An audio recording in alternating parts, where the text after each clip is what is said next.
हम बहुत गौर कर लें तो लास्ट में नतीजा ये निकलेगा कि हम और आप इस दुनिया में सिर्फ़ और सिर्फ इसलिए आए हैं कि उस खोए हुए मकाम को हम दोबारा हासिल कर लें जिस मकाम से हमारे बाप हज़रत आदम अलैहिस्सलातु वस्सलाम को और हमारी माँ हज़रत हव्वा अलैहिस्सलाम को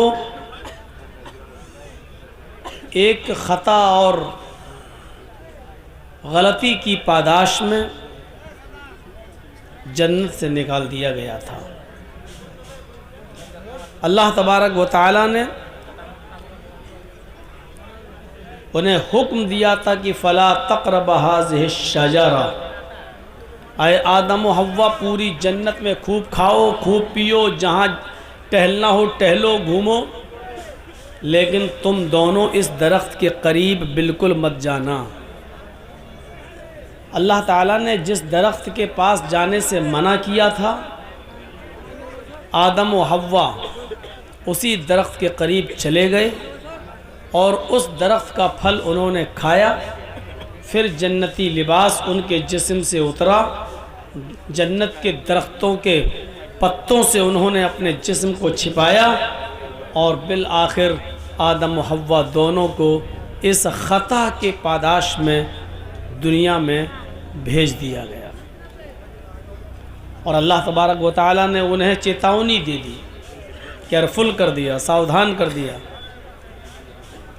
कि चाहता तो इस ख़ता और गलती की वजह से हम तुम दोनों को जहन्नम में डाल सकते थे, लेकिन नहीं, कफ़ारा का एक चांस, प्रायश्चित करने का एक मौका, एक अवसर तुम्हें दिया जा रहा है।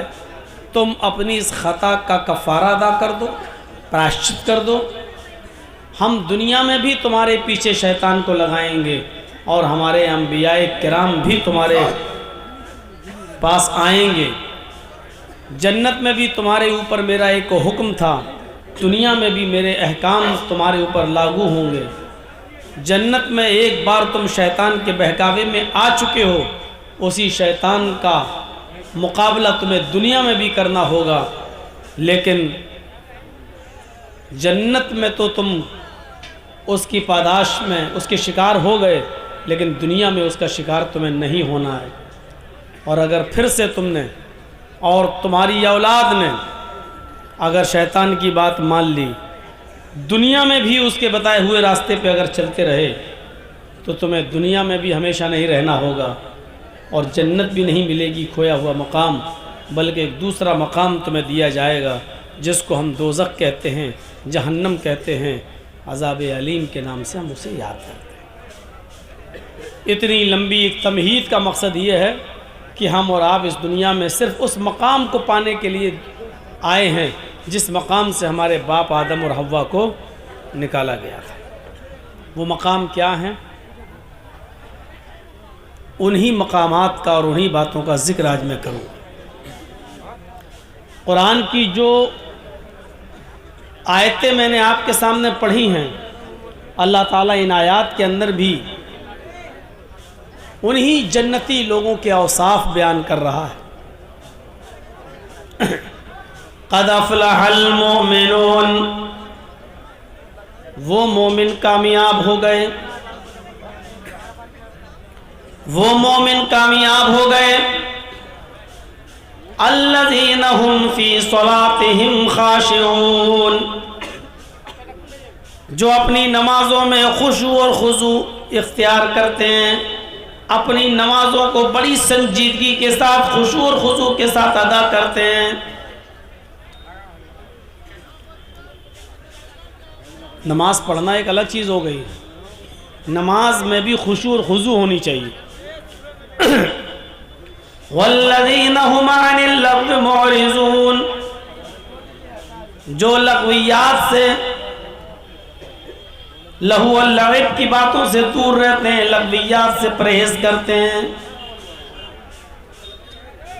वल्लज़ीना हुम लिज़्ज़काति फ़ाइलून, और हमने उनको जो माल दिया है, जो रिस्क दिया है, जो दौलत हमने उनको दी है, वो अपने माल की पूरी पूरी ज़कात अदा करते हैं। वल्लज़ीना हुम लिफ़ुरूजिहिम हाफ़िज़ून, और वो मोमिन भी कामयाब हो गए जो अपनी शर्मगाहों की हिफाजत करते हैं। मर्द हो या औरतें, सबके लिए बराबर अहकाम है।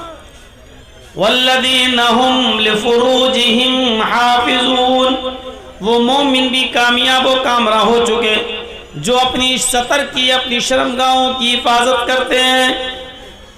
इल्ला अला अज़वाजिहिम औ मा मलकत अयमानुहुम फ़इन्नहुम गैरु मलूमीन, अपनी बीवियों को छोड़कर और अपनी लौंडियों को छोड़कर,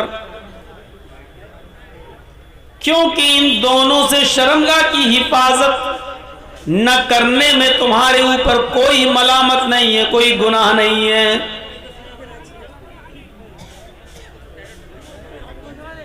फमन इब्तगा वराअ ज़ालिका फउलाइका हुमुल आदून, अपनी बीवी और लौंडी को छोड़कर अगर कहीं और तुमने अपनी शर्मगाह की का इस्तेमाल किया, अपनी शर्मगाह को गलत रास्ते में, गलत जगह पर यूज किया, फ़उलाइका हुमुल आदून, तो यही लोग सरकश हैं, हद से गुजर जाने वाले हैं, यही लोग अल्लाह की नाफिज करदा हुदूद को क्रॉस कर रहे हैं, यही लोग बागी हैं, यही लोग सरकश हैं।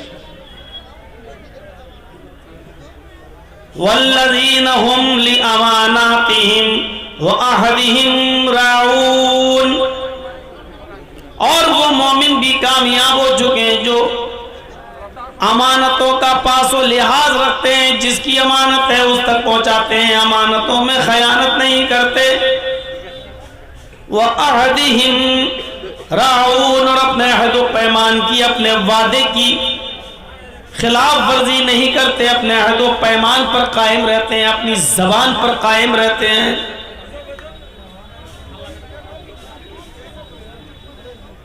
वल्लज़ीना हुम अला सलातिहिम युहाफ़िज़ून, और वो मोमिन भी कामयाब हो चुके हैं जो अपनी नमाजों की हिफाजत करते हैं, वक्त की पाबंदी के साथ नमाज कायम करते हैं। ओला इतनी एक लिस्ट बताई, क्या मसला है भाई आप लोगों का? ये जो लोग वीडियो बना रहे हैं इनको रोकिए, तो ये पीछे वालों को डिस्टर्ब करते हैं। कहाँ गए वॉलंटियर लोग? इनके मोबाइल छीन लीजिए आप लोग। और ये जितने यूट्यूब वाले हैं अपने कैमरे नीचे करिए, हमें खुद नहीं दिख रहा है यहाँ कौन लोग बैठे हैं, आप लोग तो लगा लेते हैं जाके। नीचे करिए तो कैमरा, नहीं वो वाला कैमरा नीचे करिए, वो जो सबसे लास्ट में उसको नीचे करिए।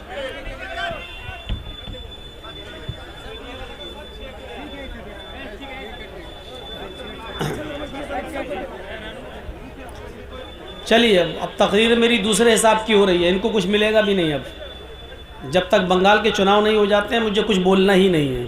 इन लोगों की वजह से मेरे ऊपर कई केस हुए हैं, इन चैनल वालों की वजह से। ये मोदी के साथ, योगी के साथ ऐसे एडिट करके हमें डालते हैं कि इनकी वजह से केस हो रहे हैं हमारे ऊपर। कुछ दिनों के बाद पाबंदी लगाना, कोई भी यूट्यूब चैनल वाला नहीं आएगा हमारे यहाँ। ये वाला भी भैया कैमरा बहुत ऊंचा, को तो मीनार दिखाई दे रही है इसमें, ये वाला भी नीचे करिए। हाँ, आपको तो 80,000 रुपये महीना आ रहा है, जो लोग बेचारे एक दिन सुनने आए हैं उनका क्या होगा? हमने कह दिया ना, अब आप लोग बोलना ज़रूरी है। हम कह तो रहे हैं, आप ही लोगों के तो बारे में बोल रहे हैं। तो एक लिस्ट देखिए पूरी, इस लिस्ट को बयान करने के बाद अल्लाह ताला क्या कह रहा है वो देखिए। कामयाब हो गए मोमिन। कौन मोमिन? अल्लज़ीना हुम फ़ी सलातिहिम ख़ाशिऊन, जो अपनी नमाजों में खुशू और खुजू बरतते हैं। नमाज एक तो वो ही जो हम लोग पढ़ते हैं, अल्लाह अकबर समी अल्लाहु लिमन हमिदा, अल्लाह अकबर, एक तो ये नमाज हो गई, 4 मिनट में 4 रकात हो गई, निकल गई। एक होता है नमाज के अंदर खुशू और खुजू, आपका दिमाग मस्तिष्क एक ही जगह लगा हुआ है, सजदे की जगह पर आप देख रहे हैं और पूरा जहन और दिल और दिमाग सिर्फ उन आयतों पर और उन दुआओं पर लगा रहे हैं जो आपकी मुंह से निकल रहा है, उसके माना और मतलब को आप समझ रहे हैं। ये अल्लाहु अकबर, अल्हम्दुलिल्लाहि रब्बिल आलमीन, सोच रहे हैं इसका मतलब क्या है।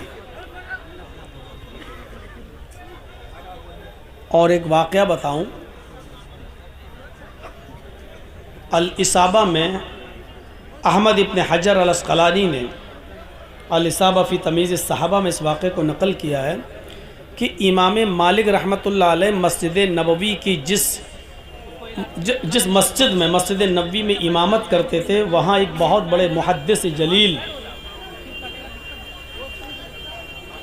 अब्दुर्रहमान इब्न महदी, ये बसरा के बहुत बड़े जलील क़द्र मुहद्दिस गुज़रे हैं। ये एक बार मदीने में तशरीफ़ लाए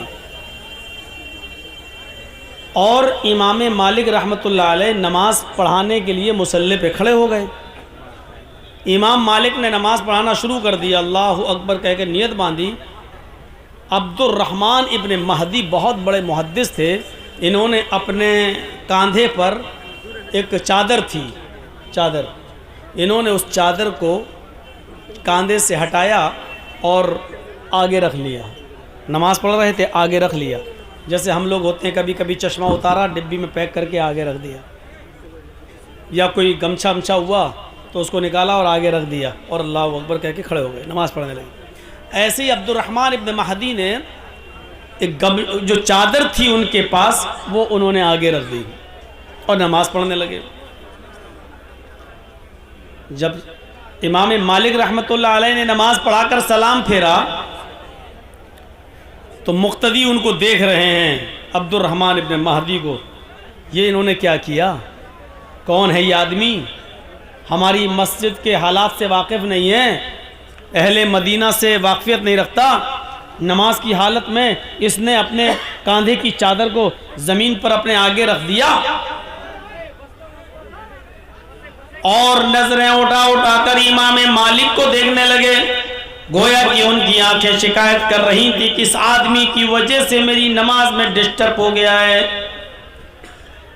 इन्होंने अपनी चादर नमाज पढ़ने में अपने आगे डाल दी और हमारी नजरें उस चादर पर पड़ गईं, यानी इनकी वजह से हमारी नमाज में डिस्टर्ब हुआ। थोड़ी देर के बाद इमाम मालिक रहमतुल्लाह अलैह ने हुक्म दिया कि इस आदमी को पकड़ो और कैद खाने में डाल दो, इस आदमी को पकड़ो और जेल में डाल दो। सिर्फ इतनी सी बात पर कि उन्होंने नमाज पढ़ी और ये चादर उठाई और आगे रख दिया। अल्लाह हुआ, ये सिर्फ चादर आगे थी, कहाँ डाल दिया? जेल में। शाम होने से पहले पहले इमाम मालिक रहमतुल्लाह अलैह को पता चलता है कि जिस आदमी को मैंने जेल में डलवाया है वो कोई मामूली आदमी नहीं है, वो अपने शहर बसरा का बहुत बड़ा मुहद्दिस है, हदीसों का जानकार है, कुरान और हदीस का बहुत बड़ा आलिम है। इमाम मालिक रहमतुल्लाह अलैह ने कैद से लाने का हुक्म दिया कि उस आदमी को छोड़ दिया जाए और मेरे सामने पेश किया जाए। शाम होने से पहले पहले उनको कैद खाने से निकाला जाता है और इमाम मालिक रहमतुल्लाह अलैह के सामने उनको पेश किया जाता है। इमाम मालिक रहमतुल्लाह अलैह उनसे कहते हैं, क़द अहदस्ता फी मस्जिदिना शैअन मा नारिफुहु, तुमने आज एक नई चीज हमारी मस्जिद के अंदर ईजाद कर दी है, तुमने एक नया तरीका मेरी मस्जिद के अंदर निकाल दिया है जिसको हम में से कोई नहीं जानता। आज तक पूरे मदीना में किसी ने अपने नमाज पढ़ते हुए अपने आगे कोई चीज नहीं रखी, कोई चीज नहीं रखी, और तुमने चादर रख दी अपने सामने। तुमने नमाजियों की नजर को अपनी तरफ मुतवज्जो कर लिया, मशगूल हो गए लोग तुम्हारी चादर देखने पर। यह नमाज के खुशू और खुजू के खिलाफ है। आइंदा इस बात का ख्याल रखना, हदीसों के जानकार होते हुए, अच्छे आलिम होते हुए भी तुमने ये काम किया, क्या तुम्हें मालूम नहीं था? डांट दिया उनको और बाउंडेशन उनके ऊपर लगा दी कि आइंदा अगर ऐसा किया तो अच्छा नहीं होगा, जेल में सड़ना पड़ेगा तुम्हें, कैद खाने के अंदर। अब आप देख लीजिए, हमने मोबाइल निकाला आगे रख दिया, हमने रुमाल निकाला आगे रख दिया, कोई चीज़ है हमने अपने आगे रख दी और अल्लाह अकबर ऐसे नमाज पढ़ने लगे। तो मैं ये कहना चाहता हूँ, हालांकि बहुत सी चीज़ें आगे रखी जाती हैं, आप मैदान में हैं तो सुतरा आगे रखेंगे, अगर आप नमाज पढ़ रहे हैं कोई लाठी वगैरह या कोई चीज़ सुतरा कोई चीज़ आप बनाएंगे, लेकिन मेरे भाइयों नमाज के खुशू और खुजू का एहतमाम इतना ज़्यादा था कि इमाम मालिक रहमतुल्लाह अलैह ने सिर्फ चादर को आगे डालने के एवज़ में उस आदमी को कैद खाने में डाल दिया, अब्दुर्रहमान इब्न महदी। तो नमाज में खुशू और खुजू होना चाहिए। अल्लाह के नबी सल्लल्लाहु अलैहि वसल्लम तो ये बताते हैं कि ताबुदल्लाह का अन्नका तरा फ़इन लम तकुन तरा फ़इन्नहु यराक। जब अल्लाह की इबादत करो तो इस तरह करो गोया कि तुम अल्लाह को देख रहे हो, और अगर ये तसव्वुर न कर सको तो ये समझ लो, ये तसव्वुर अपने अंदर पैदा जरूर कर लो कि हम नहीं देख रहे लेकिन वो हमें जरूर देख रहा है। जब तुम ये तसव्वुर करोगे कि अल्लाह हमें देख रहा है तो यकीनन उस नमाज को अच्छी तरीके से खुशू और खुजू के साथ पढ़ने की कोशिश करोगे।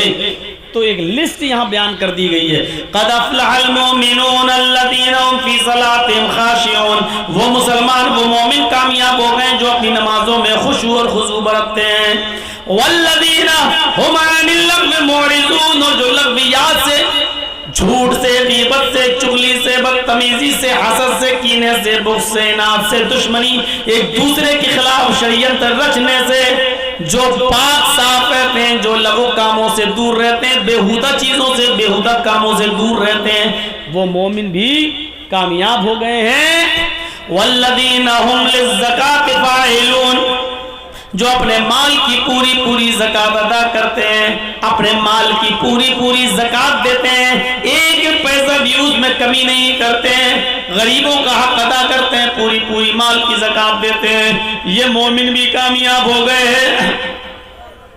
वल्लज़ीना हुम लिफ़ुरूजिहिम हाफ़िज़ून, और जो अपनी शर्मगाहों की हिफाजत करते हैं, शर्मगाह की हिफाजत करते हैं। इसके दो माना हैं, एक तो ये है कि अपनी शर्मगाह को अपनी बीवी और लौंडी के अलावा कहीं इस्तेमाल ना किया जाए, और एक शर्मगाह की हिफाजत का माना ये है कि इतने बारीक और टाइट कपड़े ना पहने जाएं कि जिससे जिस्म नुमाया हो, नजर आ जाए। वल्लज़ीना हुम लिफ़ुरूजिहिम हाफ़िज़ून इल्ला अला अज़वाजिहिम अव मा मलकत अयमानुहुम फ़इन्नहुम गैरु मलूमीन फमन इब्तगा वराअ ज़ालिका फ़उलाइका हुमुल आदून। बीवी को छोड़कर, बीवी के अलावा, लौंडी के अलावा अगर कोई शख्स अपनी शर्मगाह को कहीं और इस्तेमाल कर रहा है तो ये हद से आगे बढ़ा हुआ है, सरकश है, नाफरमान है। और फिर लिस्ट अभी जारी है। वल्लज़ीना हुम लिअमानातिहिम, अमानतों में पासो लिहाज, अमानतों का ख्याल रखते हैं, अमानतों में खयानत नहीं करते। अमानत सिर्फ माल की नहीं होती है। आपने हमारे पास 1000 रुपया रखा, साहब 15 दिन के बाद मैं आऊँगा, हमें दे देना, और हमने 15 दिन के बाद आपका 1000 रुपया आपको लौटा दिया, बस ये है अमानत। लेकिन सिर्फ अमानत पैसों की और मालो दौलत ही की नहीं होती है। अगर आपके पास कोई शख्स आया और कोई किसी काम का मशवरा मांग रहा है तो मशवरा भी देना, और अच्छा मशवरा देना भी अमानतदारी है। अल मुस्तशार मुअतमिनुन, मशवरा देने वाले को अमानतदार होना चाहिए, अमानतदार। किसी के बारे में भी अगर आप मशवरा दे रहे हैं किसी को तो अमानतदारी के साथ, बहुत पास और लिहाज रखना है अमानतदारी का। वो अहदिहिम, और अपने अहदो पैमान को, अपने वादे को पूरा करते हैं, जबान के पक्के रहते हैं। हजरत अब्दुल्ला इब्ने उमर के इंतकाल का वक्त करीब आया तो मरजुल मौत में कह रहे हैं कि फला नौजवान को बुलाओ, फला नौजवान को बुलाओ। लोगों ने बताया कि वो काफी दूर रहता है, वहां तक जाने में 2-3 दिन लग जाएंगे, वहां से आने में 2-3 दिन लग जाएंगे, 1 हफ्ता पूरा चला जाएगा, पता नहीं 1 हफ्ते के अंदर अंदर आप सही होते हैं, अल्लाह को प्यारे हो जाएंगे। तो अब्दुल्ला इब्ने उमर ने वसीयत की, लोगों मैंने उस नौजवान से वादा किया था, मैंने उस नौजवान से वादा किया था जब मेरी बेटी जवान हो जाएगी, मेरी बेटी बालिग हो जाएगी तो मैं अपनी बेटी का निकाह तुम्हारे साथ कर दूंगा। मेरी बेटी बालिग हो चुकी है, मैं अपनी बेटी का निकाह उस नौजवान से करना चाहता हूं। मुझे अभी तक वो जबान याद है जो मैंने उस नौजवान को दी थी, मुझे अपना वादा याद है जो मैंने उस नौजवान से किया था। अरे लोगों, जाओ उसको लेकर आओ, अगर 4-5-6 दिन में वो आ जाता है, अगर तुम उसको लाए और मेरे सामने पेश कर दिया, अगर मेरी जिंदगी में वो नौजवान आ गया तो मैं अपनी बेटी का निकाह उसके साथ करूंगा, और अगर वो नौजवान मेरी जिंदगी में नहीं आ पाया, उसको यहाँ आने से पहले ही अगर मेरा इंतकाल हो जाए तो तुम सब गवाह रहना, मैंने इजाजत दे दी है, मेरी बेटी का निकाह उस नौजवान के साथ कर देना, क्योंकि मैंने उसको जबान दी थी, मैंने उससे वादा किया था। यहाँ तो जिस लड़के के साथ रिश्ता लगा है उससे भी अच्छा कोई लड़का अगर मिल गया तो इतने ऐब लगाकर इस लड़के को छोड़ दिया जाएगा कि वो कहेगा भैया तुझे निकाह ना करना था मत करते, कम से कम इल्जाम तो मत लगाते इतना ज्यादा मेरे ऊपर। ये हाल होता है। याद रखना, मोमिन की पहचान ये है कि वो अपनी जबान पर पक्का रहता है। वल्लज़ीना हुम लिअमानातिहिम व अहदिहिम राऊन। लिस्ट गिनते जाइए, गिनते जाइए। जो नमाज के पाबंद रहते हैं, खुशू खुजू बरतते हैं, लग़वियात से दूर रहते हैं, ज़कात की पाबंदी से अदायगी करते हैं, शर्मगाह की हिफाजत करते हैं, अमानतों का ख्याल रखते हैं और वादे पर कायम रहते हैं, अहदो पैमान जो पूरा अहदो पैमान पर पूरा उतरते हैं। इसके बाद एक चीज और, वल्लज़ीना हुम अला सलातिहिम युहाफ़िज़ून, और जो अपनी नमाजों की हिफाजत करते हैं। ये लिस्ट में ये चीज भी शामिल है, नमाजों की हिफाजत। एक तो ये हुआ कि कोई मैच आ रहा है, चलो देख लें बाद में पढ़ लेंगे, जोहर निकल गई, 3 बजे मैच खत्म हुआ, अब पढ़ रहे हैं जोहर, जानबूझ कर टाइम निकाला आपने। मुस्नद अहमद के अंदर अनस इब्न मालिक का एक वाक़या नकल किया गया है। उमर इब्न अब्दुल अजीज के जमाने में हजरत अनस इब्न मालिक जब उमर इब्न अब्दुल अजीज का दौर आया तो अनस इब्न मालिक कभी कभी उनके पीछे नमाज पढ़ लिया करते थे और कभी पहले मस्जिद में नमाज पढ़कर निकल जाया करते थे और उनके पीछे नमाज नहीं पढ़ते थे, जबकि अमीर की इताअत करना जरूरी होता है। लेकिन हजरत अनस कभी पहले नमाज पढ़ लेते थे और कभी उनके साथ पढ़ते थे। लोगों ने शिकायत की, खलीफा उमर इब्न अब्दुल अजीज, अनस पर नजर डालो, अनस इब्न मालिक पर, कभी कभी वो आपके पीछे नमाज पढ़ते हैं और कभी पहले पढ़ के निकल जाते हैं। मुझे डर लगता है कहीं एक फितना खड़ा ना कर दें, जमात के अंदर इंतशार पैदा ना कर दें, ये इख्तिलाफ की एक दीवार ना उठा दें।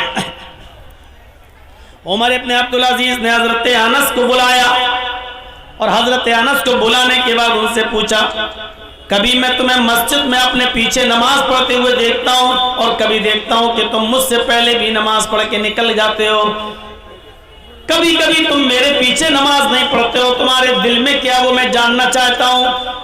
आखिर पहले नमाज पढ़ने का क्या मकसद है जब नमाज होना ही होती है, और मुझे नमाज पढ़ना है तो मेरे पीछे ना पढ़ के तुम पहले नमाज पढ़ के क्यों निकल जाते हो। तो अनस इब्न मालिक ने जो जवाब दिया उसको गौर से सुनिए, मुस्नद अहमद की जिल्द 6 के अंदर ये आज तक लिखा हुआ है।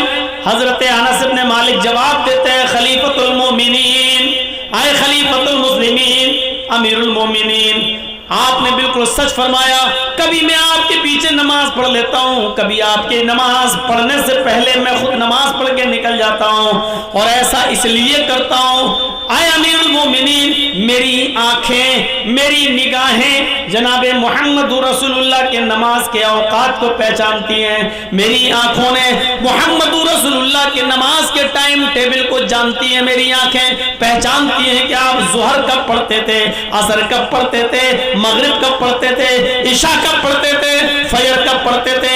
मेरी आंखें जनाब मोहम्मद रसूलुल्लाह की ज़ुहर, असर, मगरिब, इशा, फजर इन नमाजों के औकात को पहचानती हैं। जब आप ज़ुहर और असर, मगरिब और इशा या फजर उस वक्त पढ़ते हैं जब जनाब मोहम्मद रसूलुल्लाह पढ़ा करते थे, तो यकीनन मैं आपके पीछे नमाज पढ़ता हूँ, उस वक्त मैं आपके पीछे नमाज पढ़ता हूँ। लेकिन जब आप नमाज के अव्वल वक्त को छोड़ देते हैं और ज़ुहर असर में देर से आते हैं, जब देर से नमाज पढ़ाते हैं, तो मैं अव्वल वक्त में जो टाइम जनाब मोहम्मद रसूलुल्लाह का था, मैं उस वक्त में ज़ुहर असर मगरिब इशा नमाज पढ़कर मैं निकल जाता हूँ। फिर मैं आपके पीछे नमाज नहीं पढ़ता, इसलिए कि मेरी आंखें जनाब मोहम्मद रसूलुल्लाह के नमाज के औकात को, टाइम टेबल को पहचानती हैं। यह है नमाज की मुहाफिजत, यह है मुदावमत सलात, इसको कहते हैं अपनी नमाजों की हिफाजत।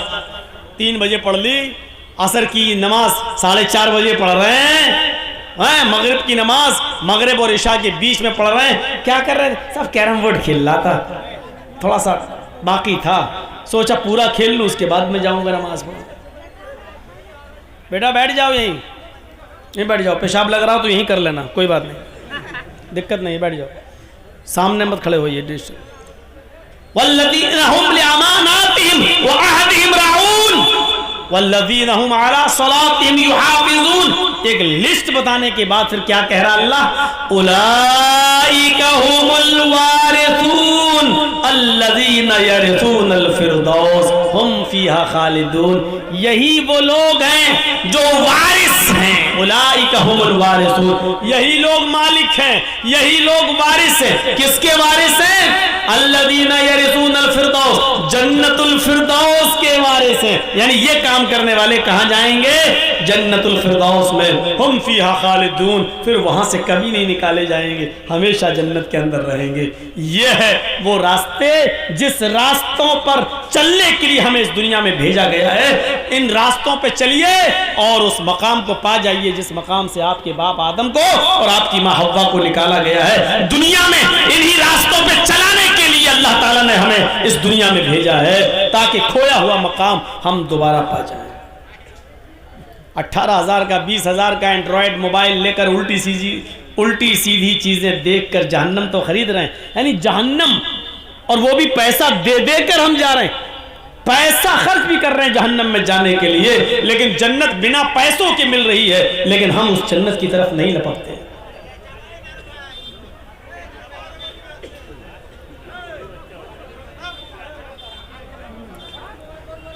कितनी खतरनाक मिसालें दे चुका हूँ, अब दोहराना भी नहीं चाहता हूँ। मैं नहीं चाहता हूँ कि आप मजबूर करो हमें, क्या करें। नहीं, अभी तक मैंने देखा बाहर ये अपने बच्चों को बैलून दिला रहे थे, जलेबी खरीद रहे थे, और जैसे ही जर्जी साहब आए तो अब सोचेंगे आगे बैठ जाएं, आगे। ये भी कम नहीं है, अब कम क्या, अब बोल नहीं पा रहा हूँ, तो माइक में बोल दूंगा अभी तो यूट्यूब, और ये लोग उसी को कट कर लेंगे, देखो मौलाना जर्जीस क्या बोले, तो उतने हिस्से को डाल देंगे। हमें इनसे ज़्यादा डर लगता है चैनल वालों से। भैया थोड़ा सा इधर आ जाओ, ऐसे हो जाओ, इनको भी देखने दो जो लोग बैठे हुए हैं। वैसे भी इतना आप ही लोगों की नज़र लगी है मेरे ऊपर जो इतना मोटा हूँ, देख रहे हो। ये जन्नत के रास्ते जो फ्री में मिल रहे हैं, देखिए जन्नत कितनी आसान है।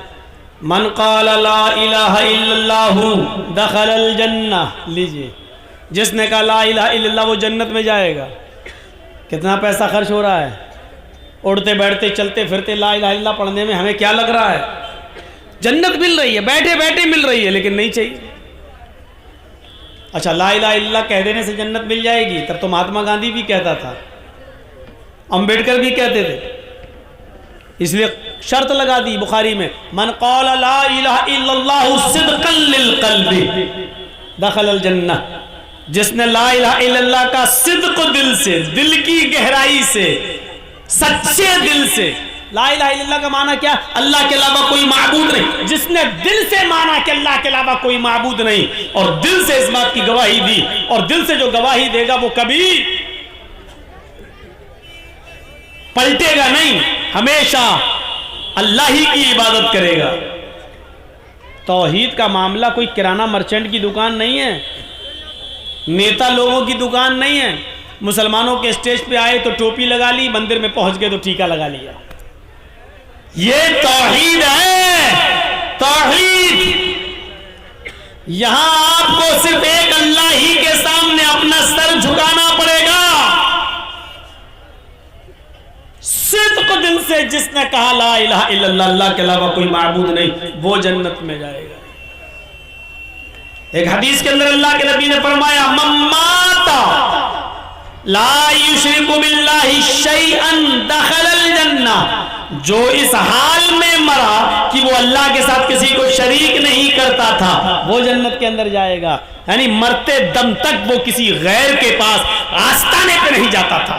मस्जिद में आया तो कहा इय्याका नअबुदु व इय्याका नस्तईन, अल्लाह तेरी ही इबादत करते हैं और तुझसे ही मदद तलब करते हैं। अभी मस्जिद में कहा उसने, घर पे गया तो बीवी बोली 4 साल शादी को हो गए, अभी तक बच्चा नहीं हो रहा। देखो हमारी पड़ोसन फला बाबा के पास गई थी, देखो बच्चा हो गया। चलो मस्जिद में जा जाके थक गए हो, अब एक बार अरे हमारी पड़ोसन जिस बाबा के पास गई थी उसी के पास हम भी चलते हैं। और गया बाबा के पास, बाबा तेरे दर पे आया हूं तो झोला झोली भर के जाऊंगा वरना मर के जाऊंगा। जो इस हाल में मरा वो नहीं, अल्लाह भी राजी रहे, रहमान भी और खुश रहे शैतान भी, ये नहीं चलेगा। सिर्फ अल्लाह से मदद तलब करते हैं। अल्लाह मैं तेरी ही इबादत करता हूं और तुझसे ही मदद तलब करता हूं, यह है तौहीद। एक साहबी अल्लाह के नबी के पास आए, बदवी थे, अराबी थे, देहाती थे। अल्लाह के नबी मैं दूर से आया हूं और दूर जाना है, अपना काम हो गया, सोचा जाते वक्त आपसे मिल लूं। अल्लाह के रसूल मुझे सूरज के गुरूब होने से पहले पहले अपने घर पहुंचना है, क्योंकि जंगल में खतरा है, जंगलों से गुजरूंगा। अगर सूरज गुरूब हो गया और सूरज गुरूब होने से पहले अगर मैं घर पे नहीं पहुंचा तो जंगल के खतरनाक जानवरों का डर है कहीं वो हमें फाड़ न दें, चीर न दें, इसलिए मैं जा रहा हूं अपने घर की तरफ। मुझे मुख्तसर नसीहत कर दीजिए, कोई ऐसी चीज़ बता दीजिए जिस पर मैं अमल कर लूँ। अब अल्लाह के रसूल की अक्लमंदी देखिए, आपने सोचा कि आदमी दूर जाएगा, सूरज डूबने से पहले पहले घर पहुँचना है। अब वो मौलाना जर्जीस की तरह 2 ढाई 3 घंटे की तकरीर नहीं कर रहे हैं अल्लाह के रसूल उसके सामने। अरे इतनी दूर से आए तो बैठो बैठो। सबसे ज़्यादा शायर लोग जो होते हैं वो पकाते हैं लोगों को, वो समझते जैसे हम फालतू हैं, ये भी फालतू है। अब वो जाना चाह रहा, बैठो बैठो एक शेर और सुन लो मेरा। अब वो शेर सुना रहा, अब वो तारीफ थोड़ा सा कर दिया, माशाल्लाह शेर बहुत अच्छा, वाह वाह क्या बात। अरे बैठो यार, ऐसे तो हमारे पास 10-15 शेर हैं। और सुना रहा है, अरे सुनो बैठो यार, चाय पिला, 2 चाय देना मलाई मार के। चाय भी पिला रहा है, शेर भी सुना रहा है। अल्लाह के रसूल ने कोई ऐसा काम नहीं किया। जानते हैं, दानिशमंद हैं, अक्लमंद हैं, मसलहत का तकाजा है, इस वक्त इसको घर जाना है, सूरज डूबने से पहले घर पहुंचना है, और कह रहा है कि अल्लाह के रसूल मुझे कुछ नसीहत कर दीजिए। तो आपने इतनी मुख्तसर नसीहत करके उसको रुखसत कर दिया कि आप दंग रह जाएंगे। अल्लाह के नबी ने कहा तुम जा रहे हो, जाओ, अल्लाह करे कि तुम शाम से पहले, सूरज डूबने से पहले खैर आफियत के साथ घर पहुंच जाओ। लेकिन रास्ते में याद रखना, एक ही नसीहत कि मैं कर रहा हूं, इज़ा सअलता फस्अलिल्लाह व इज़ा इस्तअनता फस्तईन बिल्लाह। जब सवाल करने की जरूरत आ जाए तो सिर्फ अल्लाह से सवाल करना, और जब कोई चीज मांगने की और मदद तलब करने की जरूरत आ जाए तो सिर्फ एक अल्लाह से मदद तलब करना। हदीस की दूसरी किताबों में लिखा है, अगर जूते का तस्मा भी टूट जाए, जूते का तलवा भी अगर टूट जाए तो वो भी एक अल्लाह से मांगना, किसी गैर के सामने हाथ मत फैलाना। ये मुख्तसर नसीहत करके अल्लाह के रसूल ने उसको रुखसत कर दिया। तो मम्माता ला युशरिकु बिल्लाहि शैअन, जो इस हाल में मरा कि वो अल्लाह के साथ किसी को शरीक नहीं करता था, तो वो जन्नत के अंदर जाएगा। ये जन्नत में जाने के रास्ते हैं, कितना पैसा खर्च हो रहा है। मन कान आखिरु कलामी ला इलाहा इल्लल्लाहु दखलल जन्नह, जिसकी जबान से आखिरी जुमला निकला ला इलाहा इल्लल्लाह और निकलते ही वो मर गया, यानी उस मर्जुल मौत में मुब्तला है और आखिरी जुमला मरने से पहले उसकी जबान से निकला ला इलाहा इल्लल्लाह हो गया। ला इलाहा इल्लल्लाह कहने के बाद उसको एक्सपायर हो गया, डेथ हो गई उसकी, इंतकाल कर गया। तो अल्लाह के नबी फरमाते हैं कि ला इलाहा इल्लल्लाह पर उसका इंतकाल हुआ, उसकी जबान से आखिरी जुमला ला इलाहा इल्लल्लाह निकला, दखलल जन्नह, वो कहाँ जाएगा? जन्नत के अंदर दाखिल हो। ये रास्ते हैं जन्नत में जाने के, जिनके लिए हम भेजे गए इस दुनिया में, इन रास्तों पे चलो। अल्लाह के नबी मस्जिद नबवी में बैठे हुए हैं, आपके साथ चंद साहबा हैं और आपने एक इशारा किया और अंदर चले गए हुजरे में। आपने फरमाया मेरी उम्मत में से 70,000 अफराद ऐसे हैं जो बगैर हिसाब व किताब के जन्नत के अंदर दाखिल होंगे। मेरी उम्मत में 70,000 अफराद ऐसे हैं जो बगैर हिसाब व किताब के जन्नत में जाएंगे। अल्लाह उनसे कोई हिसाब व किताब नहीं लेगा, उनकी शक्लें देखेगा और फरिश्तों को हुक्म देगा, ओ फरिश्तों इनको जन्नत में ले जाओ, फरिश्तों इनको जन्नत में दाखिल कर दो। उनसे हिसाब व किताब नहीं लिया जाएगा। ये कहकर अल्लाह के रसूल हुजरे में चले गए। साहबा आपस में सोचने लगे पता नहीं कौन लोग जन्नती होंगे, हम हुए कि नहीं हुए। अरे उन खुश नसीबों में 70,000 लोगों में मेरा शुमार होगा कि नहीं। ये तो शायद उन लोगों के बारे में आया है जो इस्लाम की हालत में पैदा हुए होंगे और इस्लाम ही पर जिनका इंतकाल हुआ होगा। हम तो पहले काफिर थे, बाद में इस्लाम लाए हैं, इसलिए हम लोग इसमें शामिल नहीं। थोड़ी देर के बाद जब अल्लाह के नबी हुजरे से निकल के आए तो आपने फरमाया शायद तुम लोग कंफ्यूज हो, शुबे में हो, डाउटफुल, पता नहीं कौन जन्नत में जाएगा। 70,000 लोग कौन होंगे जो बगैर हिसाब किताब के जन्नत में जाएंगे। साहबा ने कहा अल्लाह के रसूल हम लोग कंफ्यूज हैं, पता नहीं उनमें हम हैं कि नहीं हैं, इसलिए हम लोगों को शक है। तो अल्लाह के नबी ने कहा सुनो, ये 70,000 लोग जो बगैर हिसाब किताब के जन्नत में जाएंगे कौन होंगे। नौजवानों जरा सोचना है, जो अल्लाह के रसूल ने पहचान बताई है जन्नत में बगैर हिसाब किताब की जाने वाले लोगों की, क्या उनमें हम हैं। अल्लाह के नबी ने फरमाया मैं तुम्हारा कंफ्यूजन दूर करता हूं। पहला शख्स कौन होगा, दूसरा कौन होगा, तीसरा कौन होगा, चौथा कौन होगा। अल्लाह के नबी फरमाते हैं कि बगैर हिसाब किताब की जन्नत में जाने वाले लोगों में पहला आदमी होगा अल्लज़ीना हुम ला यततय्यरून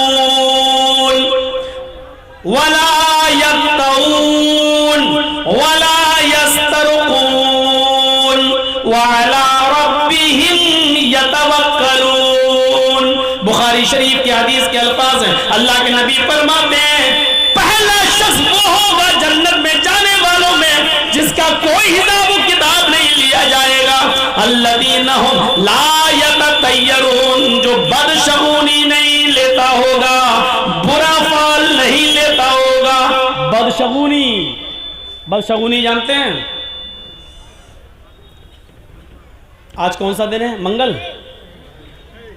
हमने कोई काम किया, बुध से लेकर सोमवार तक बहुत प्रॉफिट हुआ, मेरा कारोबार खूब कामयाब हुआ, लेकिन जैसे ही मंगल का दिन आया मुझे 1,00,000 2 लाख का नुकसान हो गया।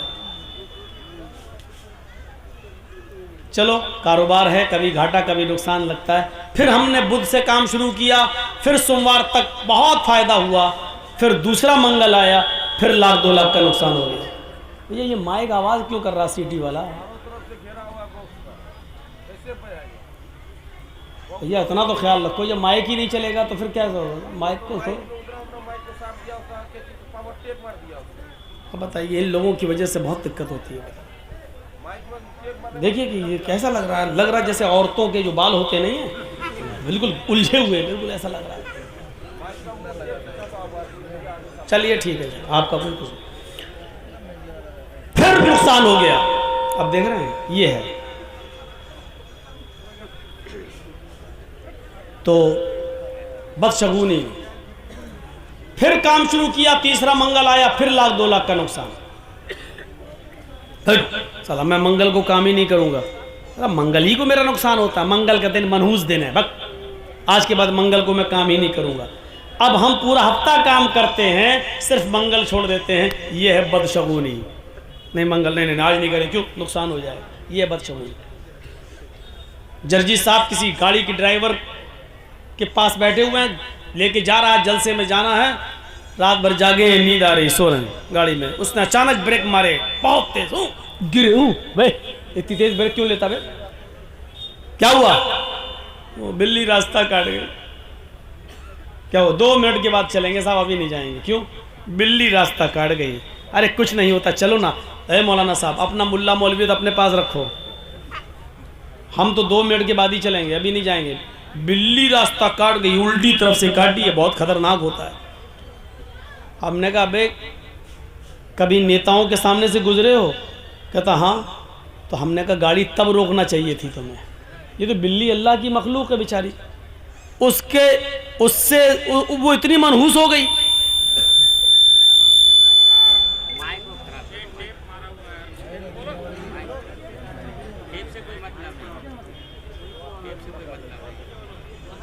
क्या समझ में नहीं आता। अच्छा ये तो और भी जगह लगते हैं, हम तो 20 साल से तकरीरें कर रहे हैं, सिर्फ आज ही थोड़ी आवाज़ आ रही है, तो वही हटा दो भैया, कौन सा है टेप, और टेप खोलेंगे तो सब खुल जाएगा। अच्छा सुनो, तो रास्ता ही काटना था या गाड़ी को रोकना ही था, तो ये बड़े बड़े नेता जब रास्ता काटते तब रोकना चाहिए गाड़ी, ये कमीने इन लोगों ने मनहूस कर दिया, हाँ तो नहीं, बिल्ली ने रास्ता काटा तो रोक दिया। हाजी साहब हज करने जा रहे थे, वापस आ गए घर, बीवी ने कहा क्या हुआ, कि बिल्ली रास्ता काट दी, बिल्ली रास्ता काट दी, ये है बदशगुनी लेना। तो जो बदशगुनी नहीं लेते होंगे, पहली चीज, दूसरी चीज पे नजर डालिएगा, वला यक्तऊन, जो अपने जिस्म को दगवाते नहीं होंगे। एक होता दागना, दागा जाता है जिस्म पर, एक होता है वो बड़ी नोक वाली चीज़ से लेकर अपना नाम लिखना या किसी और का नाम लिखवाना, और इस तरीके से लिखवाना कि फिर वो साबुन आबुन से भी धुलता नहीं है, मिटता नहीं है, दगवाना। पढ़िए अल मकतबा शामिला फतावा दायमा फतावा कमेटी के फतवे को, शेख सालेह अल उसैमीन का फतवा देखिए, जो लोग अपने जिस्म को दगवाते हैं, ये दागना, लड़के ने लड़की का नाम लिख लिया, लड़की ने लड़के का नाम लिख लिया, ये दागते जो मिटता नहीं है। शेख सालेह अल उसैमीन का फतवा है कि जो अपने जिस्म को दगवाता है, अगर वो मर जाए तो उसकी जनाजे की नमाज न पढ़ी जाए, उसको मुसलमानों के कब्रिस्तान में दफन न किया जाए, यह दगवाना है। वला यक्तऊन, जो अपने जिस्म को दगवाते नहीं होंगे। और तीसरी चीज, वला यस्तरऊन, झाड़ फूक नहीं करते होंगे। झाड़ फूक एक मसला याद रखिएगा, कुरान की सूरत को पढ़कर दम करना, सूरह फातिहा और मुअव्वज़तैन वगैरह पढ़कर, कुल औज़ु बिरब्बिल फलक, कुल औज़ु बिरब्बिन नास पढ़कर दम करने में कोई हर्ज नहीं है। आप ये दुआएं पढ़कर दम कर सकते हैं, लेकिन अगर कोई शख्स बीमार है और ये भी ना करे और ये कहे कि अल्लाह ने बीमार किया है, अल्लाह ही पर हमें भरोसा है, वही हमें ठीक करेगा, जो झाड़ फूक ना करवाए, बस उसने बीमार किया वही ठीक करेगा, और ऐसे ही रह जाए तो ये भी जन्नत में जाने वाला एक रास्ता है, जो झाड़ फूक नहीं करते होंगे। एक औरत अल्लाह के नबी के पास आई और कहा, अल्लाह के रसूल मुझे मिर्गी के दौरे पड़ते हैं, और जब मैं जमीन पर गिरती हूं तो मैं नंगी हो जाती हूं, बरहना हो जाती हूं, फदउल्लाह ली, मेरे लिए अल्लाह से दुआ कीजिए कि अल्लाह मुझे मिर्गी के दौरे से नजात अता फरमाए। तो अल्लाह के नबी ने फरमाया, ऐ खातून, ऐ औरत, तेरे लिए मेरे पास 2 रास्ते हैं। पहला रास्ता यह है कि तू सब्र कर, पहला रास्ता यह कि मिर्गी के इन दौरों में तू सब्र कर, लकिल जन्नह, तेरे लिए जन्नत है, यानी मैं दुआ नहीं करूंगा तेरे लिए। तुझे जब मिर्गी का दौरा पड़े तो इस बीमारी में तू सब्र कर, तेरे लिए जन्नत है। और दूसरा रास्ता यह है कि मैं तेरे लिए दुआ कर देता हूं, तुझे आज के बाद मिर्गी के दौरे नहीं पड़ेंगे, लेकिन इसमें तेरे लिए जन्नत है या नहीं ये अल्लाह बेहतर जाने, ये अल्लाह बेहतर जाने। तेरे जन्नती होने की कोई गारंटी नहीं है। अमल अच्छे होंगे तो जन्नती, अमल में कमी होगी तो कोई गारंटी नहीं है। लेकिन अगर अपनी बीमारी पर सब्र करती है तो हर हाल में तुझे इंशाअल्लाह जन्नत मिलेगी। तेरे सामने मैंने दोनों ऑप्शन रख दिए हैं, बता तेरे लिए दुआ करूं और अल्लाह तुझे ठीक कर दे, लेकिन जन्नत की गारंटी नहीं है। और दूसरी चीज, दूसरा ऑप्शन यह है कि तू इसी बीमारी में रह जा और उस बीमारी में सब्र कर, लकिल जन्नत, तेरे लिए जन्नत है। कहने लगी अल्लाह के रसूल तब मेरे लिए दुआ मत कीजिए, तब मैं सब्र करूंगी।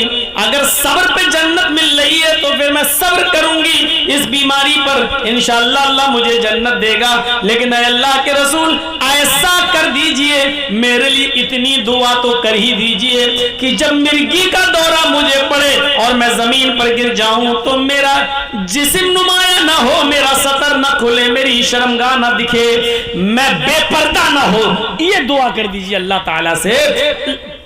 अल्लाह के नबी ने फरमाया हाँ ये ठीक है, इतनी दुआ हम तुम्हारे लिए जरूर कर देते हैं कि तुम्हें मिर्गी का जब दौरा पड़े तो अल्लाह तुम्हें बरहना ना करे। उस औरत ने सब्र किया, अल्लाह के रसूल से अपनी बीमारी की शिफा के लिए दुआ फिर नहीं कराई, सब्र किया, सब्र किया। तो मेरे भाइयों जरा गौर कीजिएगा, और तो दुआ कहते नहीं मौलाना दुआ करना और मस्जिदों में बाकायदा दुआ होती है, सब गांव में फला आदमी बीमार है उनके लिए दुआ करो अल्लाह ताला शिफाए कामिला और आजिला अता फरमाए। मैं ये नहीं कह रहा हूं कि नाजायज है, दुआ कराई जा सकती है, की जा सकती है, लेकिन बीमारी पर सब्र करना और अपनी बीमारी को अल्लाह के भरोसे पर छोड़ देना कि उसने बीमार किया वही ठीक करेगा, किसी मुल्ला मौलवी के पास जाके झाड़ फूक ना कराया और उस पर सब्र किया, तो ये लोग भी बगैर हिसाब और किताब की जन्नत में जाने वाले लोगों में से होंगे।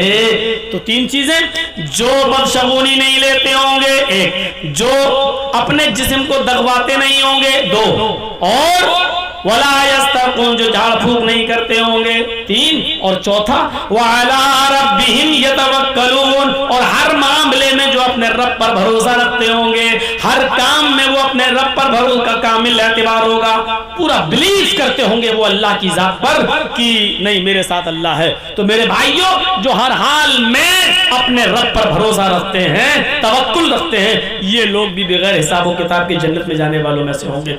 ये सुनकर हजरत औकाशा इब्न महसन उठते हैं और अर्ज करते हैं कि अल्लाह के नबी सल्लल्लाहु अलैहि वसल्लम मेरे लिए दुआ कीजिए कि अल्लाह इन 70,000 लोगों में मुझे भी शामिल कर ले।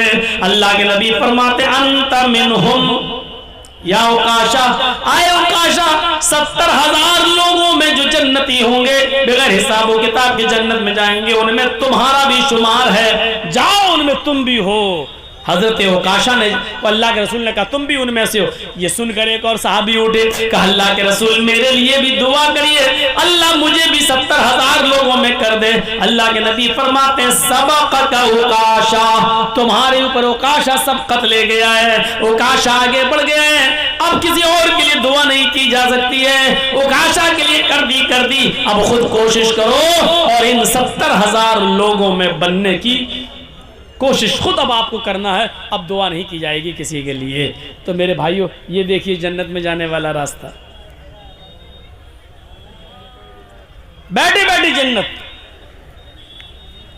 अभी आप कितना हंगामा कर रहे हैं, जलसा हो रहा, तकीर हो रही, लेकिन शोर, लेकिन जरा देखिए एक जन्नत में जाने वाला रास्ता। मा मिनकुम मिन अहदिन यतवज़्ज़उ फयुहसिनुल वुज़ूअ थुम्मा क़ाला अशहदु अल्ला इलाहा इल्लल्लाह व अशहदु अन्ना मुहम्मदन अब्दुहु व रसूलुहु इल्ला फुतिहत लहु अब्वाबुल जन्नतिस समानिया। मुस्लिम शरीफ की हदीस, मुस्लिम की हदीस पूरी आपके सामने। मा मिनकुम मिन अहदिन यतवज़्ज़उ, तुम लोगों में से जिसने भी वुज़ू बनाया, लीजिए वुज़ू बनाने में कितना पैसा खर्च हो रहा है। मा मिनकुम मिन अहदिन यतवज़्ज़उ, तुम लोगों में से जिसने वुज़ू बनाया, फयुहसिनुल वुज़ू, और अच्छी तरीके से वुज़ू बनाया। एक तो होता वजू बनाना और एक होता अच्छी तरीके से वजू बनाना, दोनों में फ़र्क हो गया। मौलाना जजीज साहब मस्जिद में बैठकर वजू बना रहे हैं, जमात खड़ी है, एक आदमी बगल में आया, हाँ मौलाना हाँ जमात खड़ी हो गई, कब हुई? हाँ हो गई। कितनी रकात निकल गई है? सब 2 रकात निकल गई है। अच्छा 2 निकल गई, 2 बची। हाँ बैठा, जल्दी से 2, अल्लाह अकबर, ये 2 तो मिल जाए कम से कम, 2 निकल गई, 2 मिल जाए। और उल्टा सीधा वजू बना के पहुंच गया मस्जिद में। ये है वजू। फयुहसिनुल वुज़ू, वजू बनाने की शर्त नहीं है, जिसने वजू बनाया और अच्छी तरीके से वजू बनाया, अच्छी तरीके से वजू, 3 बार हाथ धोइए और पढ़िए ज़ादुल माद इब्न क़य्यिम की। ये हाथ धोते वक्त ये दाएं हाथ की उंगली बाएं हाथ के अंदर, ये, और बाएं हाथ की उंगली दाएं हाथ के अंदर, ये, और फिर जब कुल्ला करें तो चुल्लू में पानी भरिए, आधा पानी मुंह में और आधा नाक के अंदर जोर से खींचिए, लेकिन रोजे की हालत में नहीं, आधा आधा अंदर नाक में।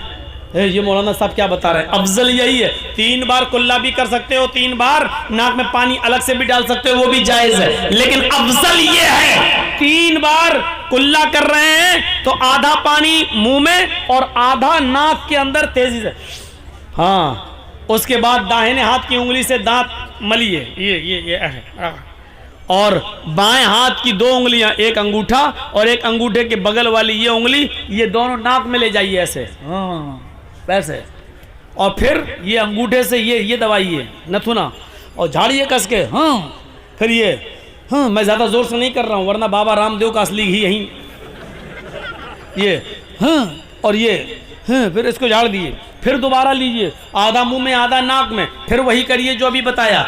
ये है अच्छी तरीके से वुजू। सर का मसा करिए, ये ऐसे ले जाइए सर तक, जहाँ तक तकिया लगाते हो, फिर इसी हाथ को वापस लाइए, हाथ में पानी लगा हुआ है तो ठीक है, नहीं लगा तो दूसरा पानी लीजिए, और ये कान की उंगलियाँ, ये उंगली में कान के अंदर अंदर डालते रहिए, ऐसे आप डालेंगे अपने आप जाती जाएगी, ऐसे ऐसे घुमाइए, ये पूरा हो गया, और ये दोनों अंगूठे को लेके ये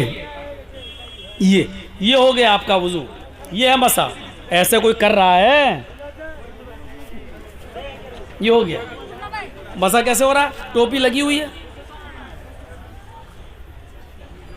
ये हो गया टोपी का। और बहुत से लोग तो बहुत हिसाब से,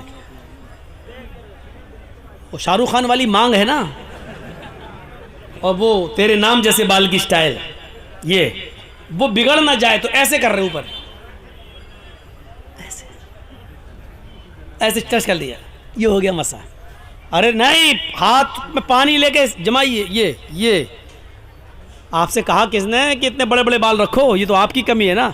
अब एहसास हो रहा कहीं बिगड़ ना जाए, ये करना, ये डॉक्टर मोरिस बुकाय ने लिखा है, अगर कोई ऐसा वुजू बनाने लगे जैसा मुहम्मदुर रसूलुल्लाह ने बताया है, आवाज ही चली गई, ऐसा वुजू जो आदमी सर का मसा वैसे करने लगे जैसे अल्लाह के नबी ने बताया है, तो इस आदमी को ब्रेन हेमरेज की बीमारी नहीं होगी और ब्लड प्रेशर की बीमारी नहीं होगी, क्योंकि पानी उसके सर पे पहुंचता रहेगा, उसका ब्लड प्रेशर नॉर्मल रहेगा। लेकिन आज हमारे ब्लड प्रेशर नॉर्मल नहीं है, इसका मतलब हमें कहीं ना कहीं तो चूक हो रही है हमसे।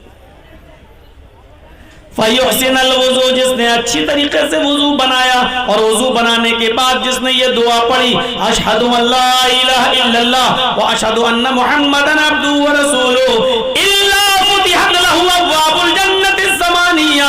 इतनी सी दुआ पढ़ने के बाद अल्लाह के नबी फरमाते हैं, जिसने वुजू बनाया और अच्छी तरह वुजू बनाया और फिर ये दुआ पढ़ी, अशहदु अल्ला इलाहा इल्लल्लाह व अशहदु अन्ना मुहम्मदन अब्दुहु व रसूलुहु, इल्ला फुतिहत लहु अब्वाबुल जन्नतिस समानिया। इस आदमी के लिए जन्नत के 8 दरवाजे खोल दिए जाएंगे, पुकारा जाएगा, जन्नत के उन दरवाजों पर फरिश्ते खड़े होकर पुकारेंगे, ओ अल्लाह के नेक बंदे, ओ अच्छी तरह वुजू बनाने वाले, जा, तेरे लिए जन्नत के 8 दरवाजे खुले, तू जिस दरवाजे से जाना चाहे चला जा, तू जिस दरवाजे से दाखिल होना चाहे हो जा, तू जिस दरवाजे से एंट्री लेना चाहे एंट्री ले ले, तेरे लिए कोई दरवाजा बंद जन्नत के 8 दरवाजे तेरे लिए खुले हैं। नौजवानों, इतने से अमल पर हमें जन्नत के 8 दरवाजे मिल रहे हैं, 8 दरवाजों से जन्नत में एंट्री मिल रही है, लेकिन वुजू बनाने की फुर्सत हमें नहीं है। वुजू बना ले तो दुआ हमें याद नहीं है। एक और दुआ है, अशहदु अन्ना मुहम्मदन अब्दुहु व रसूलुहु की बात पढ़ी जाती है, अल्लाहुम्मा जअलनी मिनत तव्वाबीन व जअलनी मिनल मुतत्तहिरीन। ये तिर्मिजी के अंदर है और इसको हसन का दर्जा हासिल है, ये भी पढ़ सकते हैं आप। लेकिन अगर इतनी लंबी दुआ याद नहीं है तो इतनी काफ़ी है, अशहदु अल्ला इलाहा इल्लल्लाह व अशहदु अन्ना मुहम्मदन अब्दुहु व रसूलुहु, हो गई दुआ। वुजू के बाद की दुआ, मुस्लिम में इतनी दुआ, और इतना पढ़ने पर जन्नत के 8 दरवाजे हमारे लिए खुल रहे हैं। एंड्रॉइड मोबाइल, फेसबुक और व्हाट्सएप पे अपना टाइम बर्बाद करने वालों, इतना सा टाइम हमारे लिए नहीं निकलता है कि हम वुजू बना लें और वुजू के बाद की दुआ पढ़ लें और जन्नत के 8 दरवाजे हमारे लिए खुल रहे हैं। जन्नत चली आ रही है हमारी तरफ, लेकिन हम भाग रहे हैं उस जन्नत से। जन्नत कह रही आओ मेरे अंदर प्रवेश कर जाओ, और हम जन्नत में घुसने के लिए तैयार नहीं है। हमसे बड़ा बदनसीब कौन है? आए कैरम बोर्ड खेलने वालों, आए शराब के नशे में धुत रहने वालों, आए क्रिकेट मैच खेलकर अपना वक्त बर्बाद करने वालों, चाय की होटलों में बैठकर चाय नोशी करने वालों, तुम्हारे लिए जन्नत में जाने का एक बहुत ही आसान रास्ता, इज़ा क़ालल मुअज़्ज़िनु अल्लाहु अकबर फ़क़ूलू अल्लाहु अकबर अल्लाहु अकबर। जब मस्जिद की बुलंदी पर खड़े होकर मुअज़्ज़िन अज़ान देते हुए कहे अल्लाहु अकबर, तो तुम भी उसकी अज़ान के कलमात को दोहराओ, तुम भी बोलो अल्लाहु अकबर अल्लाहु अकबर। व इज़ा क़ालल मुअज़्ज़िन अशहदु अल्ला इलाहा इल्लल्लाह फ़क़ूलू अशहदु अल्ला इलाहा इल्लल्लाह। जब मुअज़्ज़िन कहे अशहदु अल्ला इलाहा इल्लल्लाह, तो आए टाइम बर्बाद करने वालों, होटलों पे चाय नोशी करने वालों, पान की दुकानों में बैठ के वक्त बर्बाद करने वालों, तुम्हारे कानों में आवाज जा रही है अशहदु अन्ना मुहम्मद अशहदु अल्ला इलाहा इल्लल्लाह, तो तुम भी कहो अशहदु अल्ला इलाहा इल्लल्लाह। और जब मुअज़्ज़िन कहे अशहदु अन्ना मुहम्मदर रसूलुल्लाह फ़क़ूलू अशहदु अन्ना मुहम्मदर रसूलुल्लाह, तो उसके जवाब में तुम भी यही बोलो अशहदु अन्ना मुहम्मदर रसूलुल्लाह। व इज़ा क़ालल मुअज़्ज़िन हय्या अलस सलाह फ़क़ूलू ला हौला वला कुव्वता इल्ला बिल्लाह। और जब मुअज़्ज़िन कहे हय्या अलल फलाह हय्या अलस सलाह, तो तुम कहो ला हौला वला कुव्वता इल्ला बिल्लाह। जब मुअज़्ज़िन कहे हय्या अलल फलाह, तो तुम कहो ला हौला वला कुव्वता इल्ला बिल्लाह।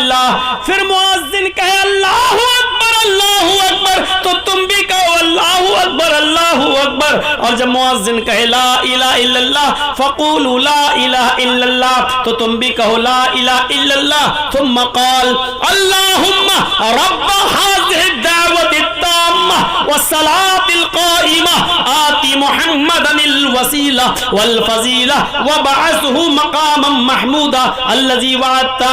मुअज़्ज़िन के अज़ान के कलमात दोहराकर फिर जिसने ये दुआ पढ़ ली अल्लाहुम्मा रब्ब हाज़िहि दावति ताम्मा व सलातिल क़ाइमा आति मुहम्मदनिल वसीला वल फ़ज़ीला व बअसहु मक़ामम महमूदा अल्लज़ी वअदता, जिसने ये कलमा ये दुआ पढ़ ली हुल्लत लहू शिफ़ात यौमल क़यामा, ऐसे आदमी के लिए क़यामत के दिन मेरी सिफारिश हलाल कर दी जाएगी। मैं उसके लिए जन्नत में ले जाने की सिफारिश करूंगा। अल्लाह से कहूंगा अल्लाह ये मेरा गुनाहगार उम्मती है, लेकिन अजान के कलमात दोहराता था, अजान के बाद ये दुआ पढ़ता था, वो मेरे लिए ये दुआ भी पढ़ता था। आय अल्लाह तू इसको बख्श दे। और ऐसा हो नहीं सकता जिसके लिए मैं बख्शिश की दुआ करूं और अल्लाह रिजेक्ट कर दे, मैं उसको जन्नत के दरवाजे तक ले जाऊंगा। उसके लिए मेरी सिफारिश मेरी शिफाअत हलाल हो जाएगी, मैं उसके लिए जन्नत में ले जाने का पक्षधर बन जाऊंगा, उसका हिमायती बन जाऊंगा। ये लीजिए कितना पैसा खर्च हो रहा है अजान के कलमात दोहराने में। आप तो तकरीर नहीं कायदे से सुन सकते हैं, अजान के कलमात तो क्या दोहराएंगे। चाय पी रहे हो, चाय पीते रहो और अजान के कलमात भी दोहराते रहो। आप खाना खा रहे हैं, बहुत से लोग कहते खाना खाते तो बोला नहीं जाता। बहुत से लोग, एक बार एक आदमी से मैंने सलाम कर लिया, खाना खा रहा था, अस्सलाम वालेकुम। ये सोच के कि घर में और भी तो लोग हैं, बिगड़ पड़ा, कैसा मौलाना है तो इतना नहीं जानता। हमने क्या हुआ, अरे कोई खाना खा रहा तो सलाम कर रहा है, खाना खाते वक्त सलाम नहीं किया जाता। मैंने कहा और तू जो इतना बोल दिया मुझे, खाना खाते हुए इतना जो डांट दिया है, अगर इतना से बेहतर था वालेकुम अस्सलाम इतना कह देता तो काफ़ी था तेरे लिए, और तू इतना लंबा चौड़ा जो भाषण दे रहा है ये जायज़ है? कह रहा सॉरी सॉरी सॉरी सॉरी, फिर खाने लगा। तो अजीब किस्म के लोग होते हैं, ऐसे भी लोग होते हैं। तो आप जवाब देते रहिए, अजान के कलमात दोहराते रहिए, और अजान के बाद ये दुआ पढ़ लीजिए, कोई हर्ज नहीं है मेरे भाइयों। हुल्लत लहू शिफाअती यौमल क़यामा, क़यामत के दिन सिफारिश हलाल हो। अल्लाह के नबी सल्लल्लाहु अलैहि वसल्लम फरमाते हैं, मुझे जन्नत और जहन्नम जब दिखाई गई, मैं जन्नत और जहन्नम का मुआयना करके आया, तो जब मैं मस्जिद नबवी में आया तो मैंने कहा आईना बिलाल, बिलाल कहाँ है, आईनल बिलाल, बिलाल कहाँ है। इधर से आवाज आती है लब्बैक व सादैक या रसूल अल्लाह, आय अल्लाह के नबी मैं यहाँ हूँ, आय अल्लाह के रसूल मैं यहाँ हूँ। आपने फरमाया लोगों इनको जानते हो, कहाँ बिलाल है? फरमाया ये बिलाल है। सिर्फ बिलाल नहीं है, लोगों सुनो, मैं जन्नत देख रहा था, मुझे जन्नत की सैर कराई जा रही थी, मैंने जन्नत में दूध की नहरें देखी, मैंने जन्नत में शहद की नहरें देखी, मैंने जन्नत के अंदर नेमतों का दीदार किया है, लेकिन मुझे अपने से आगे आगे बिलाल के जूतों की आवाज सुनाई दे रही थी। बिलाल मुझसे आगे आगे चल रहे थे, उनके जूतों की आवाज मेरे कानों में आ रही थी। यानी मेरे रब ने मुझे ये बता दिया, आए मोहम्मद सल्लल्लाहु अलैहि वसल्लम, मैंने बिलाल को जन्नत में दाखिल कर दिया। समझ लो कि बिलाल जन्नत में है, यकीन ना है तो बिलाल के जूतों की आवाज सुन लो। हजरत बिलाल की जूतों की आवाज नबी ने सुनी, फिर कहा बिलाल मैंने जन्नत में तुम्हारे जूतों की आवाज सुनी, यानी मेरे रब ने तुम्हें जन्नती बना दिया है, जन्नत का सर्टिफिकेट दे दिया है। लेकिन ये तो बताओ बिलाल ऐसा कौन सा नेक अमल करते हो जिससे तुम जन्नत में दाखिल हो रहे हो? हजरत बिलाल कहते हैं आए अल्लाह के नबी, मेरे अमल तो ज्यादा नहीं है, जितने सब करते हैं उतना मैं भी करता हूं, लेकिन एक अमल ऐसा है जो मैं औरों को करते हुए नहीं देखता हूं, शायद वही हो। कहा क्या? कहा अल्लाह के रसूल मैं बगैर वुजू के कभी नहीं रहता, बिना वुजू के मैं कभी नहीं रहता। जब भी मेरा वुजू टूटता है, जब भी मेरा वुजू टूटता है मैं फौरन वुजू बना लेता हूं, और वुजू बनाने के बाद मैं 2 रकात तहियतुल वुजू जरूर पढ़ लेता हूं। जब भी मेरा वुजू टूटा मैंने फौरन वुजू बना लिया, और वुजू बनाने के बाद मैं 2 रकात तहियतुल वुजू जरूर पढ़ता हूं। अल्लाह के नबी कहते हैं बस आए बिलाल, यही वो नेक अमल है जिसने तुम्हें जन्नती बना दिया है। और लोगों सुनो, बिलाल वुजू बनाते हैं और वुजू के बाद 2 रकात तहियतुल वुजू जरूर पढ़ते हैं। इस अमल ने बिलाल को जन्नती बना दिया। लोगों तुम भी जब वुजू बनाया करो तो वुजू के बाद तहियतुल वुजू का एहतिमाम किया करो। वुजू बनाकर 2 रकात तहियतुल वुजू पढ़ने में कितना टाइम जा रहा है। नौजवानों ईमानदारी के साथ अपने जमीर पर हाथ रखकर, दिल पर हाथ रखकर फैसला करो, इतना इस पे जन्नत मिल रही है, इस पे जन्नत मिल रही है, जन्नत पे जाने वाला रास्ता है। वुजू बनाओ, जैसे वुजू टूटा फौरन वुजू बनाया, और जहां वुजू बना रहे हैं फौरन वुजू बनाने के बाद वुजू टूटने से पहले 2 रकात हम तहियतुल वुजू पढ़ लें, और ये जन्नत में ले जाने वाला एक रास्ता है। कहाँ, कितना आसान। और एक तो दुआ ऐसी है जो जन्नत का खजाना है, जन्नत नहीं जन्नत का खजाना। और मैं समझता हूं कि वो दुआ आपको याद होगी, सबको याद होगी, सबको इल्ला माशाअल्लाह। और इतनी सी दुआ भी अगर याद नहीं है तो अपने चेहरे पे थप्पड़ मारो, खुद नोचो, अपने गरिबान फाड़ो, और अपने बाप को बद्दुआ दो कि कमीना मुझे ये भी दुआ सिखा के नहीं गया। इतनी छोटी सी और जन्नत का खजाना। अला दुल्लुकुम अला कंज़िम मिन कुनूज़िल जन्ना, अल्लाह के नबी कहते हैं सहाबियों क्या मैं तुम्हें जन्नत का खजाना ना दे दूं? क्या मैं तुम्हें जन्नत का खजाना ना दूं? सहाबा कहते हैं अल्लाह के रसूल कौन मना कर देगा? जन्नत का खजाना लेने से कोई मना कर देगा? दीजिए, क्या है? क़ाल क़ुल, अल्लाह के नबी फरमाते हैं कहो। कहा क्या? कहो ला हौला वला कुव्वता इल्ला बिल्लाह। बस ला हौला वला कुव्वता इल्ला बिल्लाह। ये दुआ जन्नत के खजानों में से खजाना है। उड़ते बैठते चलते फिरते पढ़िए ला हौला वला कुव्वता इल्ला बिल्लाह, ला हौला वला कुव्वता इल्ला बिल्लाह, ला हौला वला। गिनती नहीं है, 100 बार पढ़ो, 200 बार पढ़ो, 500 बार पढ़ो। इस्लाम के अंदर किसी भी अमल की गिनती सिर्फ वही तक महदूद है कि हर फर्ज नमाज के बाद 33 बार सुभान अल्लाह, 33 बार अल्हम्दुलिल्लाह और 33 बार अल्लाहु अकबर और एक बार वो ला इलाहा इल्लल्लाह वहदहु ला शरीक लहु लहुल मुल्कु व लहुल हम्दु व हुवा अला कुल्लि शैइन क़दीर। ये दुआ पढ़िए और 100 पूरे कर लीजिए। और अगर ये दुआ याद नहीं है तो 33 बार सुभान अल्लाह, 33 बार अल्हम्दुलिल्लाह और 34 बार अल्लाहु अकबर। यहाँ गिनती है। रुकू में जाओ तो 3 बार, 5 बार, 7 बार, 9 बार सुभान रब्बियल अज़ीम। सजदे में जाओ तो 3 बार, 5 बार, 7 बार, 9 बार सुभान रब्बियल आला। यहाँ गिनती है, लेकिन हर वजीफे की गिनती नहीं है। अब ला हौला वला कुव्वता की गिनती नहीं है। आपको जितना टाइम मिले और जितना पढ़ सकते हैं आप पढ़िए। ला इलाहा इल्लल्लाह का वजीफा जितना कर सकते हैं करिए। ये गिनती नहीं है। अल्लाह के जिक्र को महदूद मत करो, वो जितना तुम्हें टाइम मिले पढ़ता रहो। फरमाया अला अदुल्लुकुम अला कंज़िम मिन कुनूज़िल जन्नह, क्या मैं तुम्हें जन्नत का खजाना ना दे दूं? साहबा ने कहा क्या? फरमाया कुल ला हौला वला कुव्वता इल्ला बिल्लाह, ला हौला वला कुव्वता इल्ला बिल्लाह पढ़ते रहो। ये जन्नत के खजानों में से खजाना है। आओ, इतनी तकरीर लंबी 12:20 से मैं 11:20 से बोल रहा हूं, जरा सुनिएगा। 12:40 तक अभी तक कोई ऐसा अमल नहीं बताया हमने जो आपकी ताकत से और आपकी इस्तिदात से ज़्यादा हो। इतना सब कर सकते हैं। वज़ू बनाना, ये पढ़ना, ला इलाहा इल्लल्लाह पढ़ना और ये अमल करना, ये सब की ताकत में है। आप एक ऐसा अमल है जो कुछ लोगों की ताकत में तो है लेकिन कुछ लोगों की ताकत में नहीं है।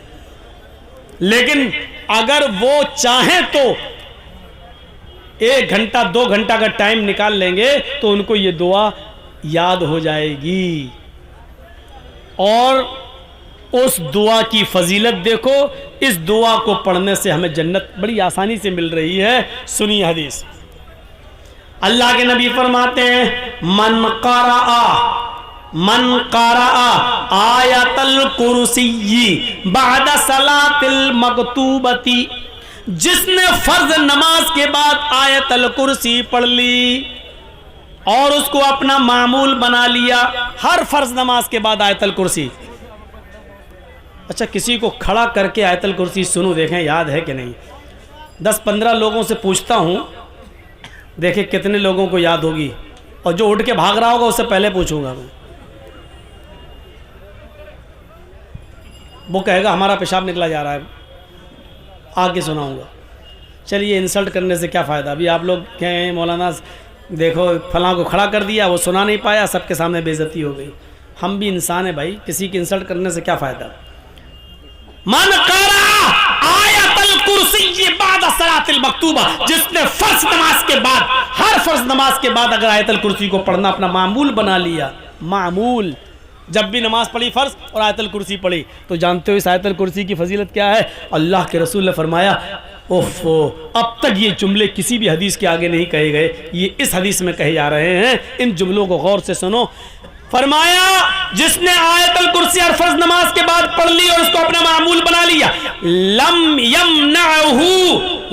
यमनअहू मिन दुखूलिल जन्नति इल्लल मौत, उसको दुनिया की कोई ताकत जन्नत में जाने से नहीं रोक सकती है सिवाय मौत के।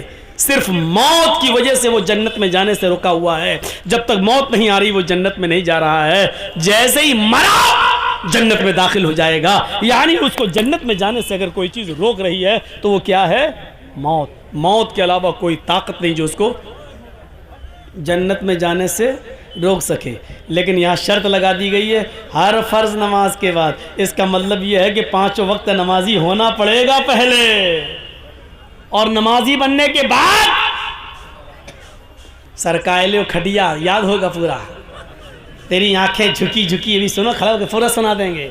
लेकिन आयतल कुर्सी के लिए मौलाना साहब बेइज्जती न कर दें हमारी, आयतल कुर्सी पूछो तो नहीं। यानी जो दुआ हमें जन्नत में ले जा रही है वो याद नहीं है। और हमारा बच्चा अगर घर में थोड़ा ऐसे ऐसे कर दे तो अम्मा कितनी खुश होती है, मेरा बच्चा डांस कर रहा है, सीने से लगाती है, नहीं खुश हो रही है। और वही माँ से पूछो बच्चे को आयतल कुर्सी सिखाई, वो बच्चे को, हमें खुद नहीं याद है, बच्चे को क्या सिखाएंगे, अम्मा को याद नहीं है। और देखो कैसे फिर रही हैं जलसे के बाहर, ऐसा लग रहा है जलसा नहीं इनकी शादी हो रही हो। और जलसे में जितने नौजवान लड़के आए हैं वो इनको देखने आए हैं कि देखें किससे करें शादी। कितनी मिसालें दे चुके हैं कलियाचक के इलाके में, जलसों में भी ऐसा लग रहा है, कितनी मिसालें मैंने दी, हालांकि नहीं देनी चाहिए भौंडी मिसाल, लेकिन करें क्या, देना पड़ता है। ऐसा लग रहा है जैसे एक कुतिया के पीछे 10-10 कुत्ते लगे हों।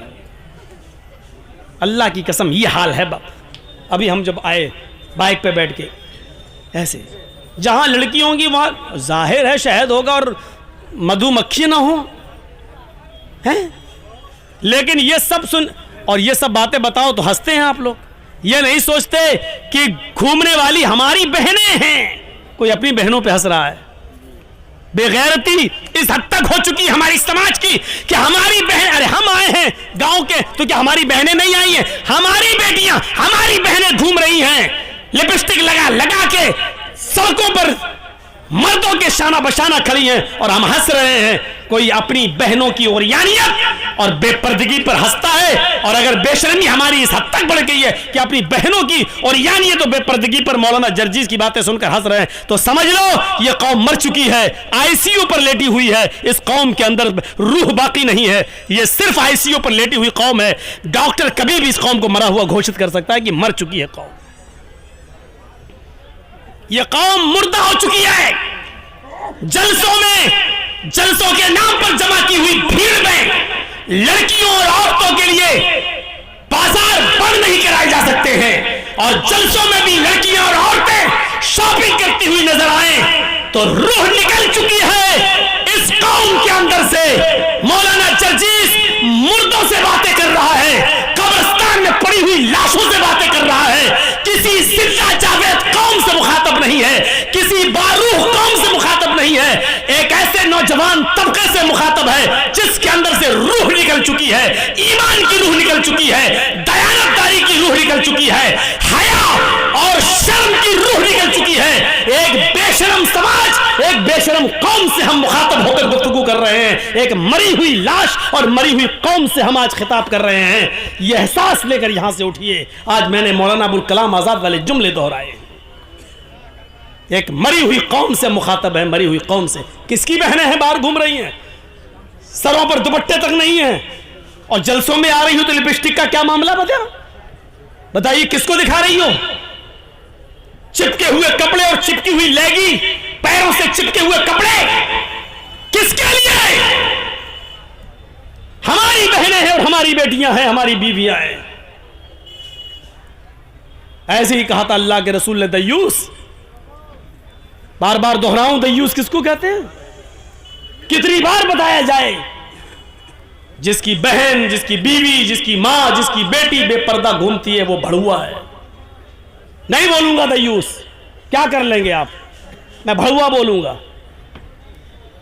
जिसकी बहन बेपर्दा घूम रही है वो भाई भड़ुआ है, जिसकी बेटी बेपर्दा घूम रही है वो बाप भड़ुआ है, जिसकी बीवी बेपर्दा घूम रही है वो शौहर भड़ुआ है, जिसकी बहन बेपर्दा घूम रही है वो भाई भड़ुआ है। दयूस। अब योगी जी हमसे उत्तर प्रदेश में पूछे कि दयूस किसको कहते हैं तो बताना पड़ेगा ना, भड़ुआ। वो क्या जाने दयूस क्या होता है? कल मोदी जी पूछ ले मौलाना साहब आपने तकरीर में कहा था कि वो दयूस है, दयूस किसको कहते हैं तो बताना पड़ेगा ना, दयूस किसको कहते हैं? भड़ुआ। इतना बुरा। और भड़ुआ किसको कहते हैं मालूम है? वो भी बताऊंगा, सुनना पड़ेगा तुम्हें, नहीं तुम्हारे बाप को भी सुनना पड़ेगा। 2 घंटे 1.5 घंटा यही तो मेरा पावर है। इसके बाद हमारी चलेगी कहां? इसके बाद तुम कहीं बोल ही नहीं पाएंगे, जहां बोलेंगे वहीं पिटेंगे। यहां ये अथॉरिटी पावर मुझे अल्लाह के नबी ने दिया है, इस्लाम ने दिया, शरीयत ने दिया है। भड़ुआ कहते हैं उसे जिसने अपनी माँ बहन बेटी को चकले पे बिठा दिया हो और उनसे जिना करवा रहा हो और उनकी कमाई खा रहा हो, इसको कहते हैं भड़ुआ। अपनी माँ बहन बेटी बीवी से गलत काम करा के उनकी कमाई को खाने वाला। इतना बुरा जुमला अल्लाह के रसूल ने कहा जिसकी बहन बेटी बीवी माँ बेपर्दा घूमती है, वो ये है। कोई फर्क नहीं पड़ेगा। मैंने टेबलेट नहीं दी, ऑपरेशन कर दिया, लेकिन कोई फर्क नहीं पड़ेगा। हम जो करते आए वही करेंगे। मन करायतल कुर्सी बाद सलातिल मक्तूबा लम यमनहु मिन दुखूलिल जन्नती इल्लल मौत। उस आदमी को जन्नत में जाने से सिवाय मौत के और कोई चीज नहीं रोक रही है। ये मेरी माँ बहनें आई हैं, ये भी सुन लें, ये तुम्हारे लिए अलग से एक डिग्री जन्नत में जाने की। अल मरातु इज़ा सल्लत खम्सहा व सामत शहरहा व अहसनत फरजहा व अतात बालहा फलतदखुल मिन अय्यि अबवाबिल जन्नति शात। इमाम अहमद अपनी मुस्नद में, इमाम बैहक़ी अपनी सुनन में इस हदीस को लाए हैं। गौर से सुनिएगा। अल्लाह के नबी फरमाते हैं जो औरत 5 वक्त की नमाज पढ़ती हो पाबंदी से, रमजान के पूरे महीने के रोजे रखती हो पाबंदी से, सिवाय उन दिनों के जिन दिनों में अल्लाह ताला ने नमाज औरतों के ऊपर से माफ कर दी है और रोजे को रुखसत कर दिया है। नमाज तो बाद में वो पूरा नहीं करेगी, लेकिन रोजा बाद में पूरा करना पड़ेगा। औरतों को कुछ दिन पीरियड आता है, जिन पीरियड में, जिस पीरियड में, जिस महीने में वो नमाज नहीं पढ़ेंगी। पीरियड किसी औरत को 3 दिन, किसी को 4 दिन, 5 दिन, 7 दिन तक आता है। बहुत सी औरतें ऐसी भी होती हैं कि 15-15 दिन तक भी आ जाता है। तो मैं उस तरह नहीं, जितने दिन जो उसकी आदत है, 3 दिन, 4 दिन, 5 दिन, 6 दिन, आमतौर पे 4-5 दिन होता है। तो मेरे भाइयों, इतने दिन औरतें नमाज नहीं पढ़ेंगी। नमाज ही माफ़ है, जबकि नमाज किसी हाल में माफ़ नहीं है, लेकिन औरतों के ऊपर से उतने दिन की नमाज माफ़ है। ये बाद में जब वो पाक हो जाएंगी, नहा लेंगी, धो लेंगी, तो ये छूटी हुई नमाजें वो नहीं दोहराएंगी, उनको दोबारा नहीं पढ़ना है। जो छूट गई माफ़। और रोज़े के महीने में अगर उनको पीरियड शुरू हो जाए, जैसे मान लीजिए आपके यहाँ 5:30 पर, एक मिसाल दे रहा हूँ, मत कहिएगा कि मौलाना साहब 5:30 में हमारे यहाँ तो 6 पे हो रहा है, मिसाल मत दीजिएगा, एक मिसाल दे रहा हूँ। 5:30 बजे अगर आपके यहाँ रोज़ा इफ्तार होता है, 5:30 पे टाइम है, और किसी औरत को 5:25 पर महीना शुरू हो गया, पीरियड शुरू हो गया, तो ये रोज़ा पूरा का पूरा उसका जोड़ा नहीं जाएगा, रोज़ा ख़त्म। सुबह 5 मिनट पहले उसको पीरियड आ गया, 5 मिनट छोड़ो, 2 मिनट पहले आ गया, 1 मिनट पहले आ गया, 5:30 टाइम है, 5:29 पे आ गया उसको पीरियड, तो ये पूरा का पूरा रोज़ा उसका शुमार नहीं होगा। ये रोज़ा उसको नहीं जोड़ना है, इसको बाद में पूरा करेगी और इसके बाद जितने छूट जाएंगे उसको।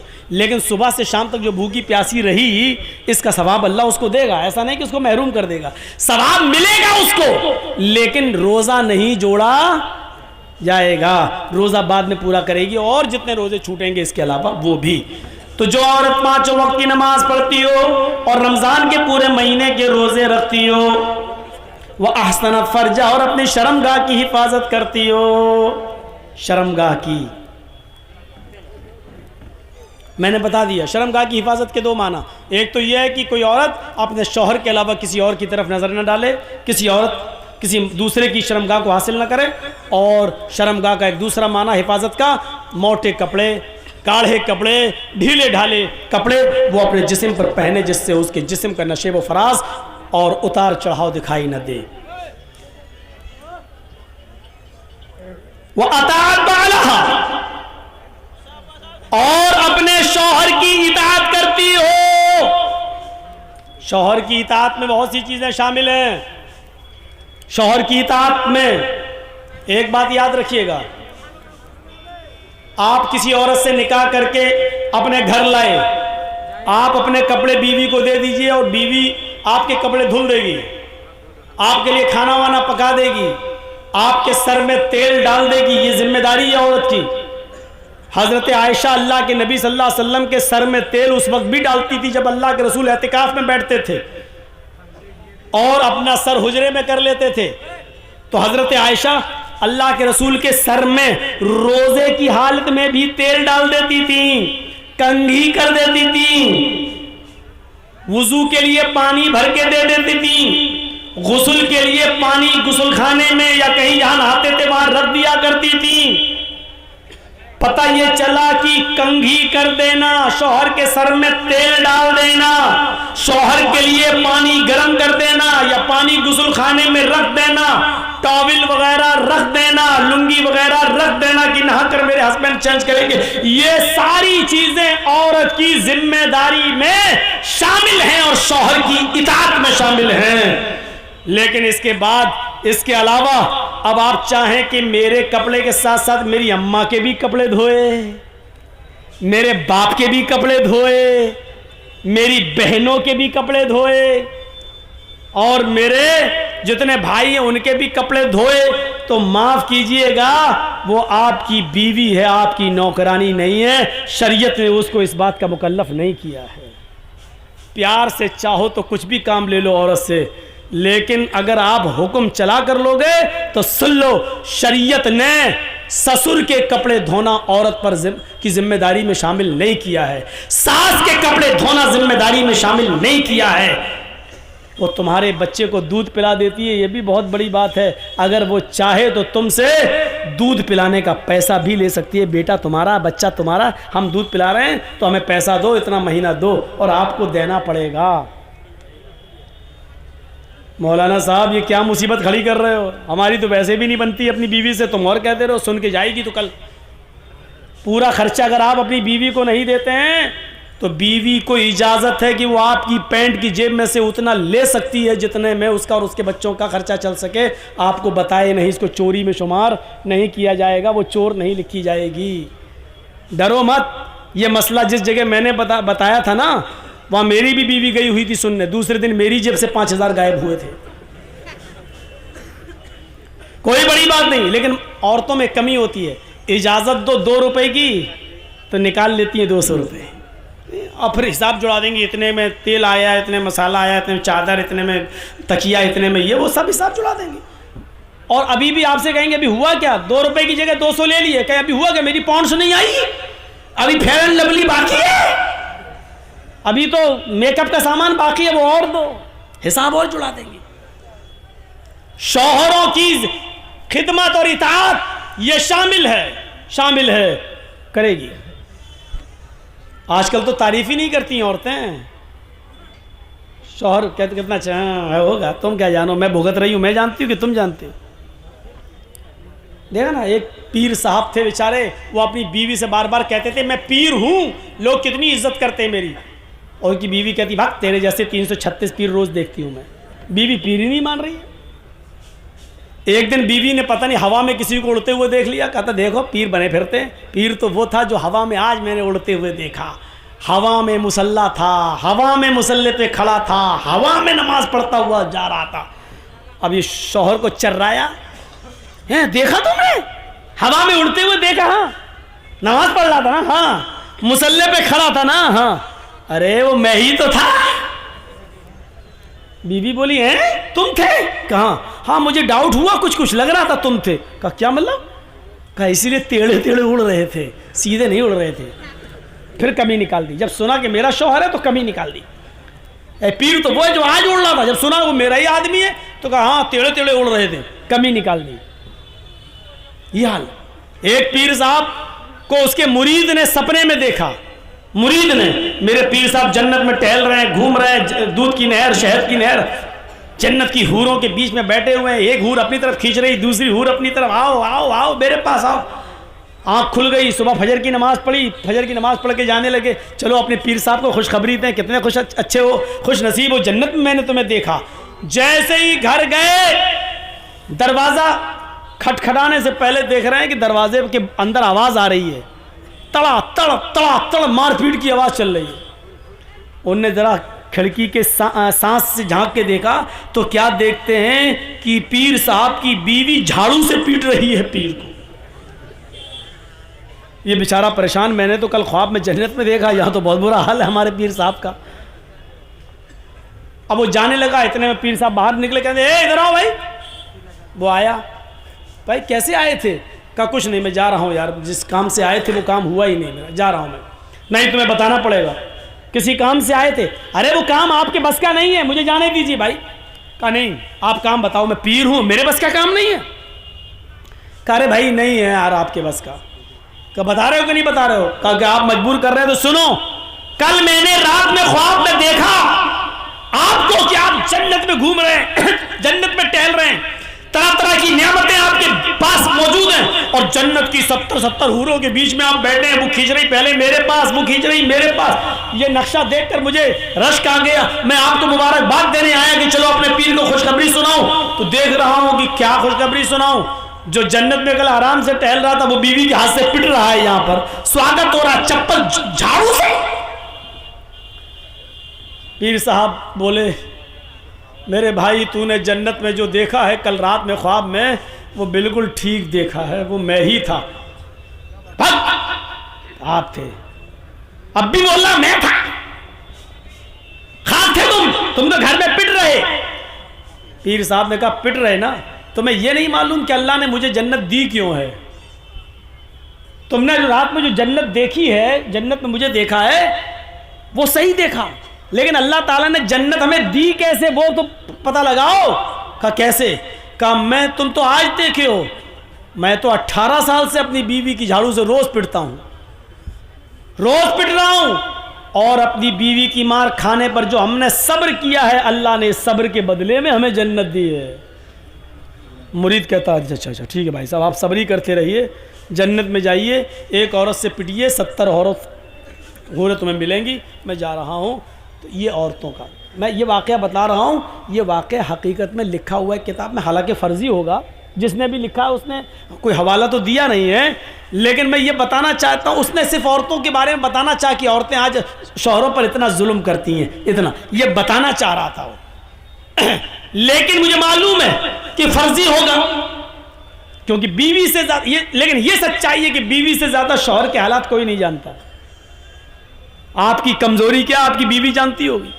एक बार कोई थे बेचारे, उन्हीं के नाम पे पूरी बरेलवियत का नाम रखा हुआ है, बरेली के एक मस्जिद में तकरीर कर रहे थे वो, और तकरीर करते करते भूल गए।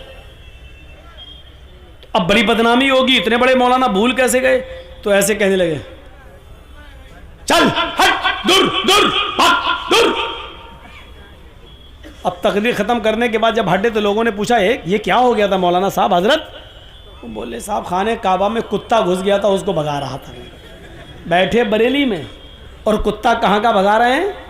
खाने काबा का। बीवी भी जलसा सुनने आई थी। अच्छा दूर की नज़र बड़ी तेज़ है, बरेली में बैठे बैठे कुत्ता दिखाई दे रहा खाने काबा का, जबकि खाने काबा में मक्का मदीना में कुत्ता घुस नहीं सकता और इनको दिखाई दे रहा है। ठीक है, इशा के बाद खाना तो घर ही पे खाओगे, भूख लगी है खाना लाओ। बीवी ने गोश्त का शोरबा नीचे डाल दिया प्लेट में, ऊपर से सूखे चावल डाल दिए, दस्तरखान पे रख दिया, लो खाओ, मैं पानी लेके आ रही हूँ। जब तक पानी लेके आई देखा ये बैठे हुए हैं। कहा अरे तुमने शुरू नहीं किया खाना का? मैं खाना रख दी। ए पागल है क्या, सादा चावल खाएंगे? वाइट चावल ला कर रख दिए सादा सादा। अरे इसमें डालने के लिए कुछ तो लाओ। आपको मालूम नहीं है? का क्या मालूम?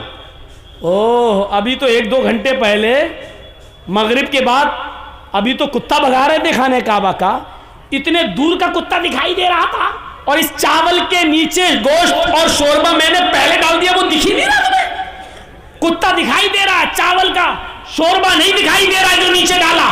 पगड़ी हटाई हजरत ने, खुजाते घर का भेदी लंका ढाए। मेरी बीवी यहाँ कह दिया बाहर मत कह देना वरना लोगों का भरोसा उड़ जाएगा मेरे ऊपर से। ये लोग हैं, इतने नजदीक का इल्म नहीं, और खाने काबा का कुत्ता इनको दिखाई दे रहा है। तो ये चीजें होती हैं, बीवी शौहर की अकल भी ठीक कर देती है। तो 4 चीजें बताई हैं, 5 वक्त की नमाज पढ़ती हो, रमजान के रोजे रखती हो, अपनी शर्मगाह की हिफाजत करती हो और शौहर की इताअत करती हो। ये ये 4 काम जो औरत कर ले, फल तदखुल मिन अब्वाबिल जन्नति शात, ऐसी औरत जन्नत के जिस दरवाजे से दाखिल होना चाहे हो जाएगी, उसके लिए जन्नत के 8 दरवाजे खुले हुए होंगे। ऐ अल्लाह की बंदी, तू जिस दरवाजे से जाना चाहे चली जा। ये औरत के लिए जन्नत में जाने का रास्ता। मेरी माँ बहनों, एक और रास्ता तुम्हें देता हूं जन्नत में जाने का, लीजिए। जाअतनी साइला, हजरत आयशा फरमाती है कि मेरे पास एक मांगने वाली आई, और माहा सबैयान, उसके साथ 2 छोटे छोटे बच्चे थे। मेरे पास एक मांगने वाली आई, उसके साथ 2 छोटे छोटे बच्चे थे। बुखारी शरीफ की हदीस के अल्फाज हैं। और आकर कहने लगी शैअन लिल्लाह, अगर घर में खाने पीने को कुछ हो तो दे दो, मेरे बच्चों ने कई दिन से खाना नहीं खाया है। हजरत आयशा फरमाती है मेरे पास एक खजूर था, एक खजूर, बुखारी में एक खजूर, और मुस्लिम में भी हदीस आई है लेकिन उसमें 3 खजूर का जिक्र है। मेरे पास एक खजूर था, ये तो बुखारी में, मेरे पास 3 खजूर थे, ये मुस्लिम शरीफ में। मेरे पास 1 या 3 खजूर थे, मैंने उसको रख दिया था। अल्लाह के नबी आएंगे, भूखे होंगे तो मैं उनको दे दूंगी, वो खजूर खा के पानी पी लेंगे। मेरी माँ बहनें सुन रही हो, 1 खजूर था, मैंने उसको उठाकर रख दिया। ये औरतें थी उस जमाने की, एक एक खजूर को कायदे से रखना जानती थी।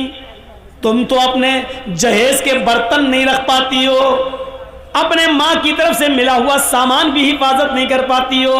तुम तो अपने जहेज के सामान को कैसे चुन चुन के रखा जाए ये भी तुम्हें तरीका नहीं मालूम।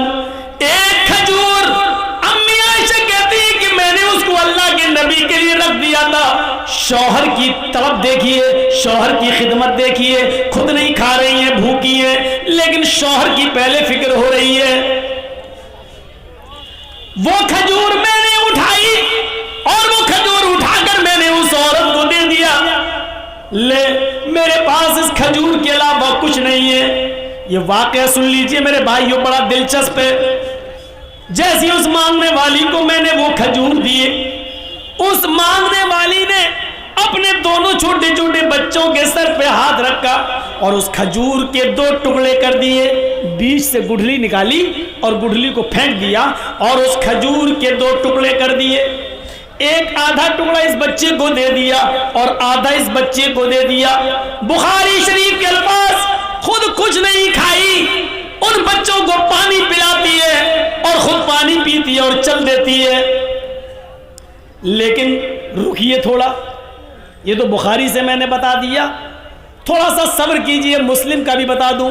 मुस्लिम में कि मैंने 3 खजूर उसको दे दिए, मेरे पास 3 थे, मैंने तीनों खजूरें उसको दे दी। उस औरत ने 1 खजूर इस बच्चे को दे दी, 1 खजूर इस बच्चे को दे दी और 1 खजूर अपने लिए रख ली कि मैं खा लूं। उन बच्चों ने अपनी अपनी खजूरें खा ली। औरत के पास जो खजूर थी वो जैसे ही मुंह पे लेके गई, वो खजूर खाना चाहती थी माँ, उन बच्चों की माँ खजूर अपने मुंह तक ले गई कि दोनों बच्चे अपने माँ की खजूर पर झपट पड़े। अम्मी ये भी दे दो, मुझे भूख लग रही है, अम्मी अभी भूख लग रही है। माँ ने अपने होठों के पास से वो खजूर वापस कर दी, अपने दांतों के करीब से वो खजूर वापस कर दी। उसको अपने बच्चों पर रहम आ गया और उसने अपनी खजूर के 2 टुकड़े कर दिए, आधा टुकड़ा इस बच्चे को दे दिया और आधा इसको, यानी हर एक को 1.5 मिल गया। माँ ने खुद कुछ नहीं खाया, पानी पिया और चल दी। थोड़ी देर के बाद जब अल्लाह के नबी घर में तशरीफ लाए, थोड़ी देर के बाद जब अल्लाह के नबी सल्लल्लाहु अलैहि वसल्लम घर में तशरीफ लाए तो हजरत आयशा ने पूरा वाकया बयान कर दिया। अल्लाह के नबी ने कहा, आयशा क्या उस औरत को तुमने अपनी आंखों से देखा है? हाँ मैंने देखा है। अय आयशा, आयशा सोच लो, उस औरत को आपने अपनी आंख से देखा है? हाँ देखा है। आयशा क्या उसको तुमने 3 खजूरें दे दी थी? हाँ मैंने तीनों दे दी थी। आयशा क्या उसने 2 खजूरें दोनों बच्चों को दे दी और 1 खजूर अपने खाने के लिए रख ली? हाँ।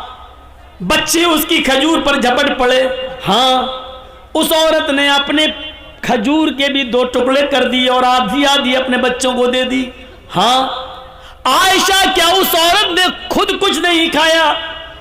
कहा नहीं आयशा, तुम्हें कयामत के दिन अल्लाह के दरबार में गवाही देना पड़ेगी। आयशा, जिस औरत ने अपने पेट पर पत्थर बांध लिया हो और अपने बच्चों को परवरिश किया हो, पाला हो, पोसा हो और उसको खिला पिला के परवान चढ़ाया हो और खुद भूखी रह गई हो, उसने अपनी भूख पर बच्चों की भूख को तरजीह दी हो, खुद भूखी रहकर बच्चों को पाला हो।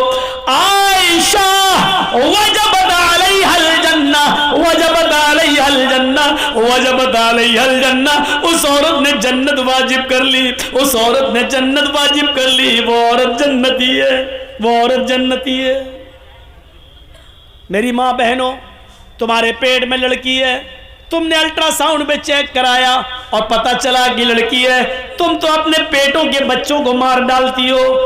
बहादुरी वो है कि औरत उस बच्चे को जन्म दे, खुद खाने पीने को नहीं लेकिन बच्चों को खिला रही हो, पिला रही हो, खुद भूखी है और बच्चों को खिला रही हो, पिला रही है। जितनी भी ताकत है, जिस हैसियत के लायक है, खुद भूखी है, ऐसी औरत के ऊपर अल्लाह के नबी कह रहे हैं उसने जन्नत को अपने ऊपर वाजिब कर लिया। 15 दिन से चूल्हा नहीं जला, 15 दिन से चूल्हा नहीं जला। अम्मा आयशा कहती है कि खजूर और पानी पर गुजारा चल रहा था। एक बार इतला मिली कि बहरीन से माल आया है और अल्लाह के नबी साहबे किराम में तकसीम करेंगे। उस माल में अल्लाह के नबी का भी भाग है, उस माल में नबी का भी हिस्सा है। फरमाया आयशा सिद्दीका ने, अल्लाह के नबी फजर की नमाज के बाद आप माल तकसीम करेंगे और आपका भी तो हिस्सा है। फरमाया आयशा खुश हो जाओ, आज हमें भी हिस्सा मिलेगा, हमारा भी हक है, हमें भी हिस्सा मिलेगा।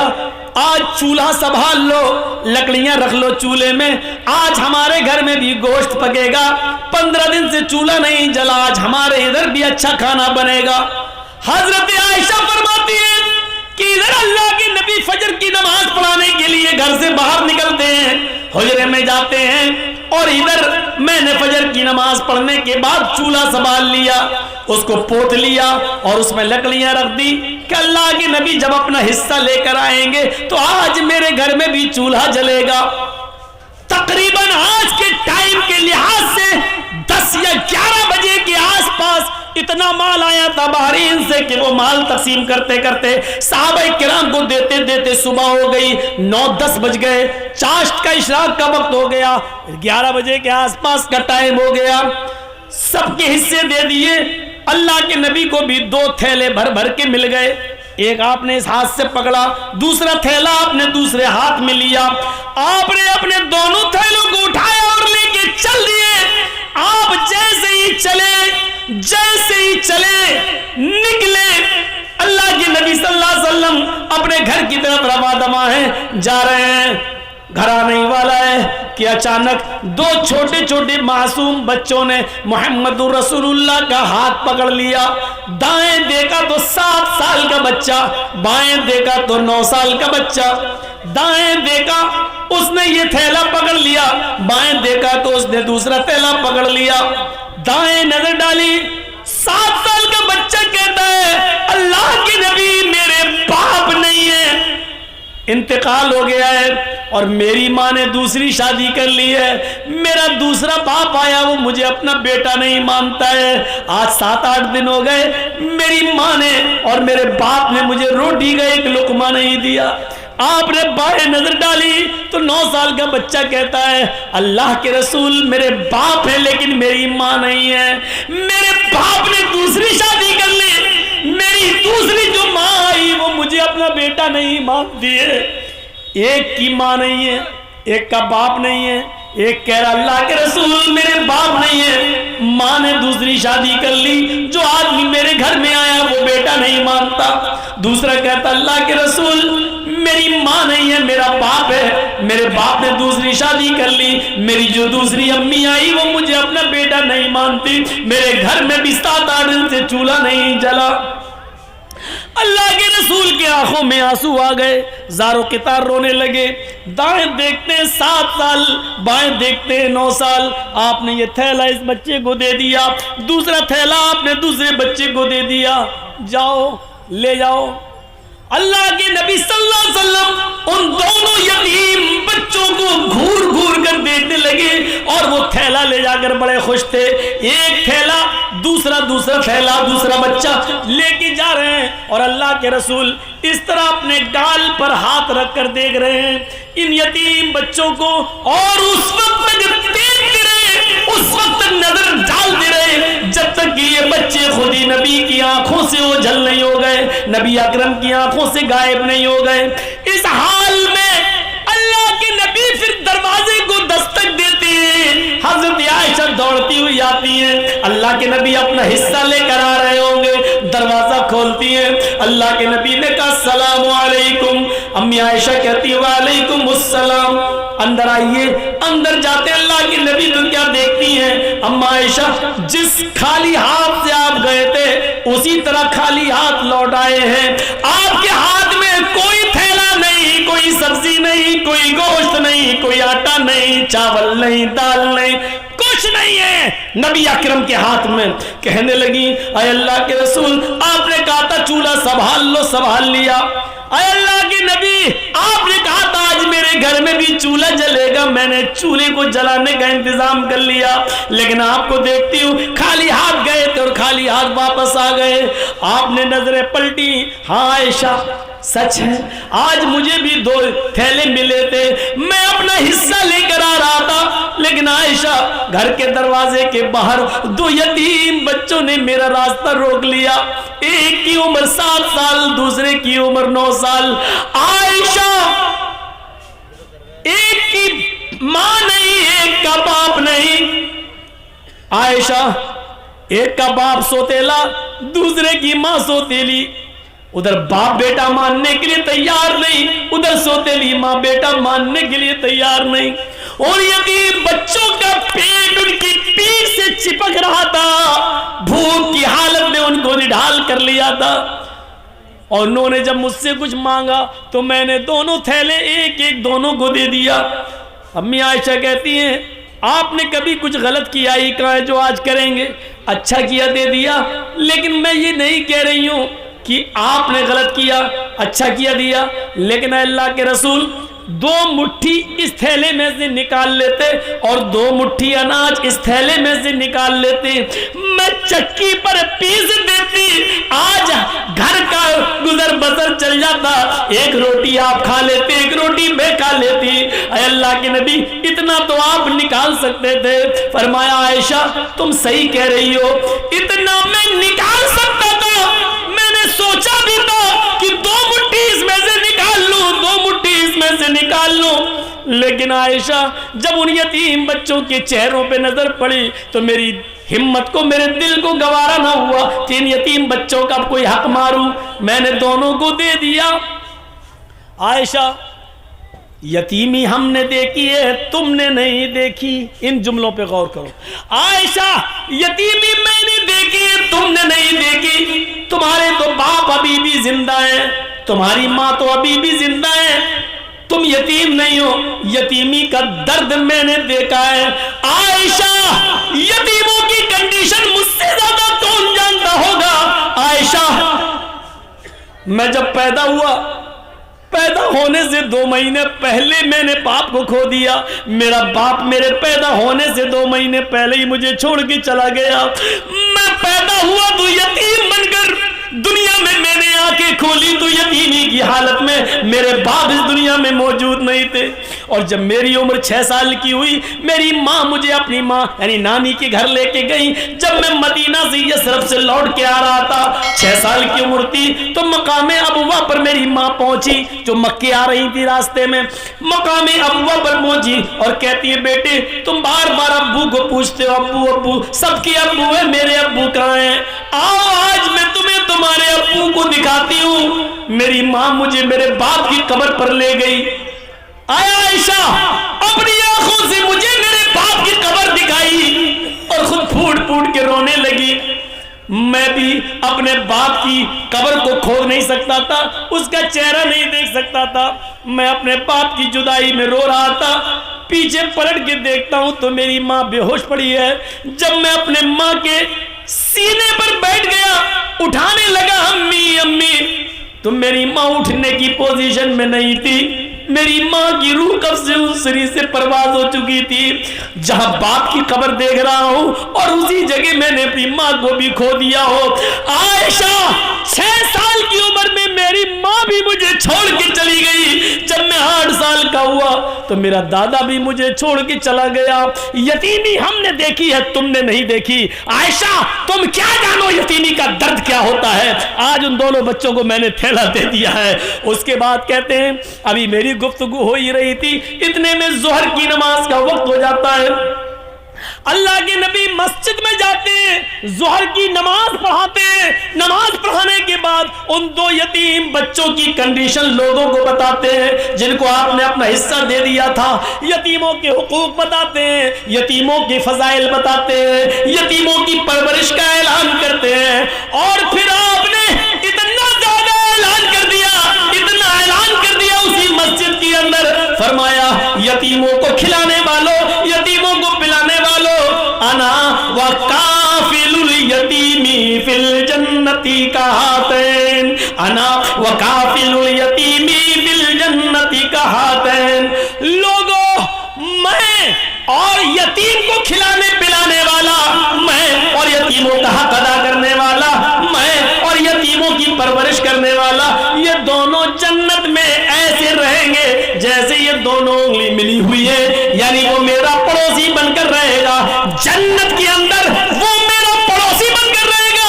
यतीमों को मत सताना, यतीमों को मत रुलाना, यतीमों की आंखों में आंसू मत आने देना। यतीमों को खिलाने पिलाने वाला मेरा जन्नती बनकर, मेरा पड़ोसी बनकर रहेगा। उसका मकान मेरे मकान से चिपका हुआ होगा, वो मेरा जन्नत में मेरा पड़ोसी बनकर रहेगा।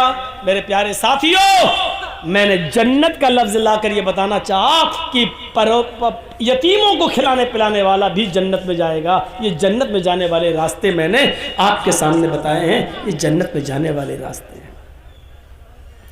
जिनके छोटे छोटे बच्चे मर जाते हैं, किसी का 1 महीना का, 2 महीने का, 1 साल का, 2 साल का, 7 साल तक जो बच्चे मर जाते हैं, इंतकाल कर जाते हैं, छोटे छोटे बच्चे, 10 साल का भी उसमें शामिल हो जाता है, क्योंकि 10 साल के बाद फिर नमाज किसी भी हाल में माफ़ नहीं है। तो 10 साल से पहले पहले का जो मामला वो बच्चों में शुमार किया जाता है कि जिसके छोटे छोटे बच्चे इंतकाल कर जाते हैं और उसने अपने बच्चों के इंतकाल पर सब्र किया, तो सिगारुहुम दामीसुल जन्ना, इन छोटे छोटे बच्चों की रूहें जन्नत में बेरोक टोक घूमती और टहलती रहती हैं, जहां जाना चाहें चलती रहती हैं, फिरती रहती हैं। कयामत का दिन होगा, मैदान महशर में हिसाब किताब हो रहा होगा। हिसाब किताब हो जाने के बाद अल्लाह कहेगा जन्नतियों तुम जन्नत के अंदर चले जाओ, ऐ जहन्नमियों तुम जहन्नम के अंदर चले जाओ। जन्नती जन्नत के किनारे पर और जहन्नमी जहन्नम के किनारे खड़े होंगे। जहन्नमियों को अल्लाह जब जहन्नम में डालने का हुक्म देगा फरिश्तों को, तो उससे पहले कहेगा इन जहन्नमियों में से उन लोगों को अलग कर दो जिनकी जिंदगी में हमने उनके छोटे छोटे बच्चे छीने हैं, उनके बच्चे छीने हैं, जिन बच्चों का इंतकाल हो गया उनके माँ बाप को अलग कर दो। उनको अलग कर दिया जाएगा। अल्लाह कहेगा बाकी को जहन्नम में डाल दो, सबको जहन्नम में जहन्नमियों को डाल दिया जाएगा। जिनके छोटे छोटे बच्चे छीने में उनको एक अलग कर दिया जाएगा। फिर अल्लाह फरिश्तों को हुक्म देगा फरिश्तों इनको जहन्नम में डालने से पहले इनके बच्चों से इनको मिलवा दो, क्योंकि दुनिया में भी इनसे छोटेपन में हमने बच्चे छीन लिए थे। बच्चों ने अपने माँ बाप को नहीं देखा और माँ बाप ने अपने बच्चों से सही तरीके से बात भी नहीं की है, इसलिए कि कोई बोलता था कोई नहीं। छोटे छोटे मासूम बच्चे थे, हमने उनको उठा लिया। आज इनको मिलवा दो, इनको जहन्नम में जाने से पहले इनकी ये तमन्ना भी पूरी कर दो ताकि इनको शिकायत न रहे। फरिश्ते उनके छोटे छोटे बच्चे जिनके छीने गए होंगे लेके आएंगे, उनको उनके माँ बाप से मिलवाया जाएगा।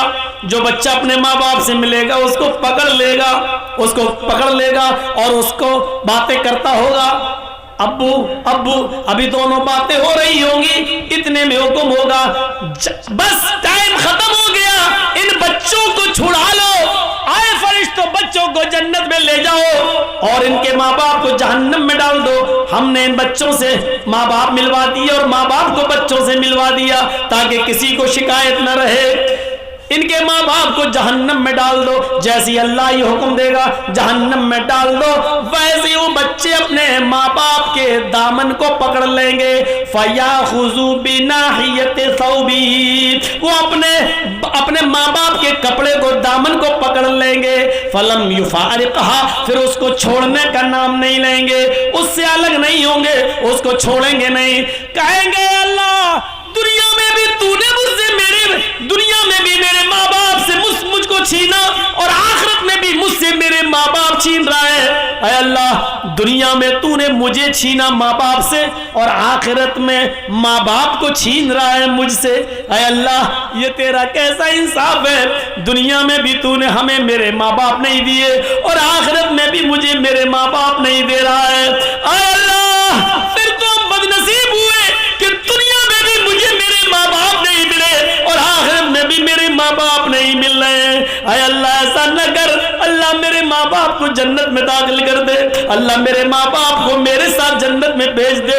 गैब से आवाज आएगी, आए फरिश्तों, मैंने छोटे छोटे बच्चों की इस्तिदा को, इनकी गुजारिश को मैंने कबूल कर लिया है। ऐ फरिश्तों इनकी दुआ को मैंने सुन लिया है, इन छोटे छोटे बच्चों की बात को मैंने मान लिया है। आए फरिश्तों इन बच्चों को इनके साथ छोड़ दो और आए छोटे छोटे मासूम बच्चों अपने माँ बाप की उंगली पकड़ो और तुम अपने माँ बाप को हाथ पकड़ के अपने साथ जन्नत के अंदर ले जाओ। यहां पर भी जन्नत का लफ्ज आ गया, यानी जो बच्चे सिग़्र सिन्नी में छोटे छोटी हालत में उठा लिए जाते हैं और जिनके माँ बाप ने अपने बच्चों के इंतकाल पर सब्र किया, रोए नहीं, गला फाड़ फाड़ के बयान कर करके रोए नहीं, मातम नहीं किया और सीना नहीं पटका और बाल नहीं नोचे, बल्कि अल्लाह ने जब उनके बच्चों को उठाया तो अपने बच्चों के इंतकाल पर, मौत पर उन्होंने सब्र किया, कहा अल्लाह की अमानत थी, अल्लाह ने ले लिया। तो ऐसे माँ बाप को भी जन्नत में एंट्री मिलेगी उनके बच्चों के साथ। अल्लाह कहेगा इनको जन्नत के अंदर दाखिल कर दो, जाओ मैंने इनके गुनाह को माफ कर दिया। मेरे प्यारे साथियों, ये जन्नत में जाने के रास्ते थे जो मैंने आपके सामने इस 2 घंटे की तकरीर में आपके सामने पेश किया है। उम्मीद है महंगा सामान खरीद कर जहन्नम का टिकट खरीदने वालों, इन सस्ते और फ्री वाले काम करके हम आसानी के साथ जन्नत हासिल कर सकते हैं। हम अल्लाह से दुआ करते हैं कि बार इलाह हमें जन्नत के रास्तों पे चलने वाला बना दे, जन्नत के रास्तों पे चलना हमारे लिए आसान फरमा दे। अल्लाह जब तक तो हमें ज़िंदा रख, इस्लाम पे ज़िंदा रखना, जब हमारा ख़ात्मा हो तो ईमान पर हमारा ख़ात्मा फरमाना। वमा अलैना इल्लल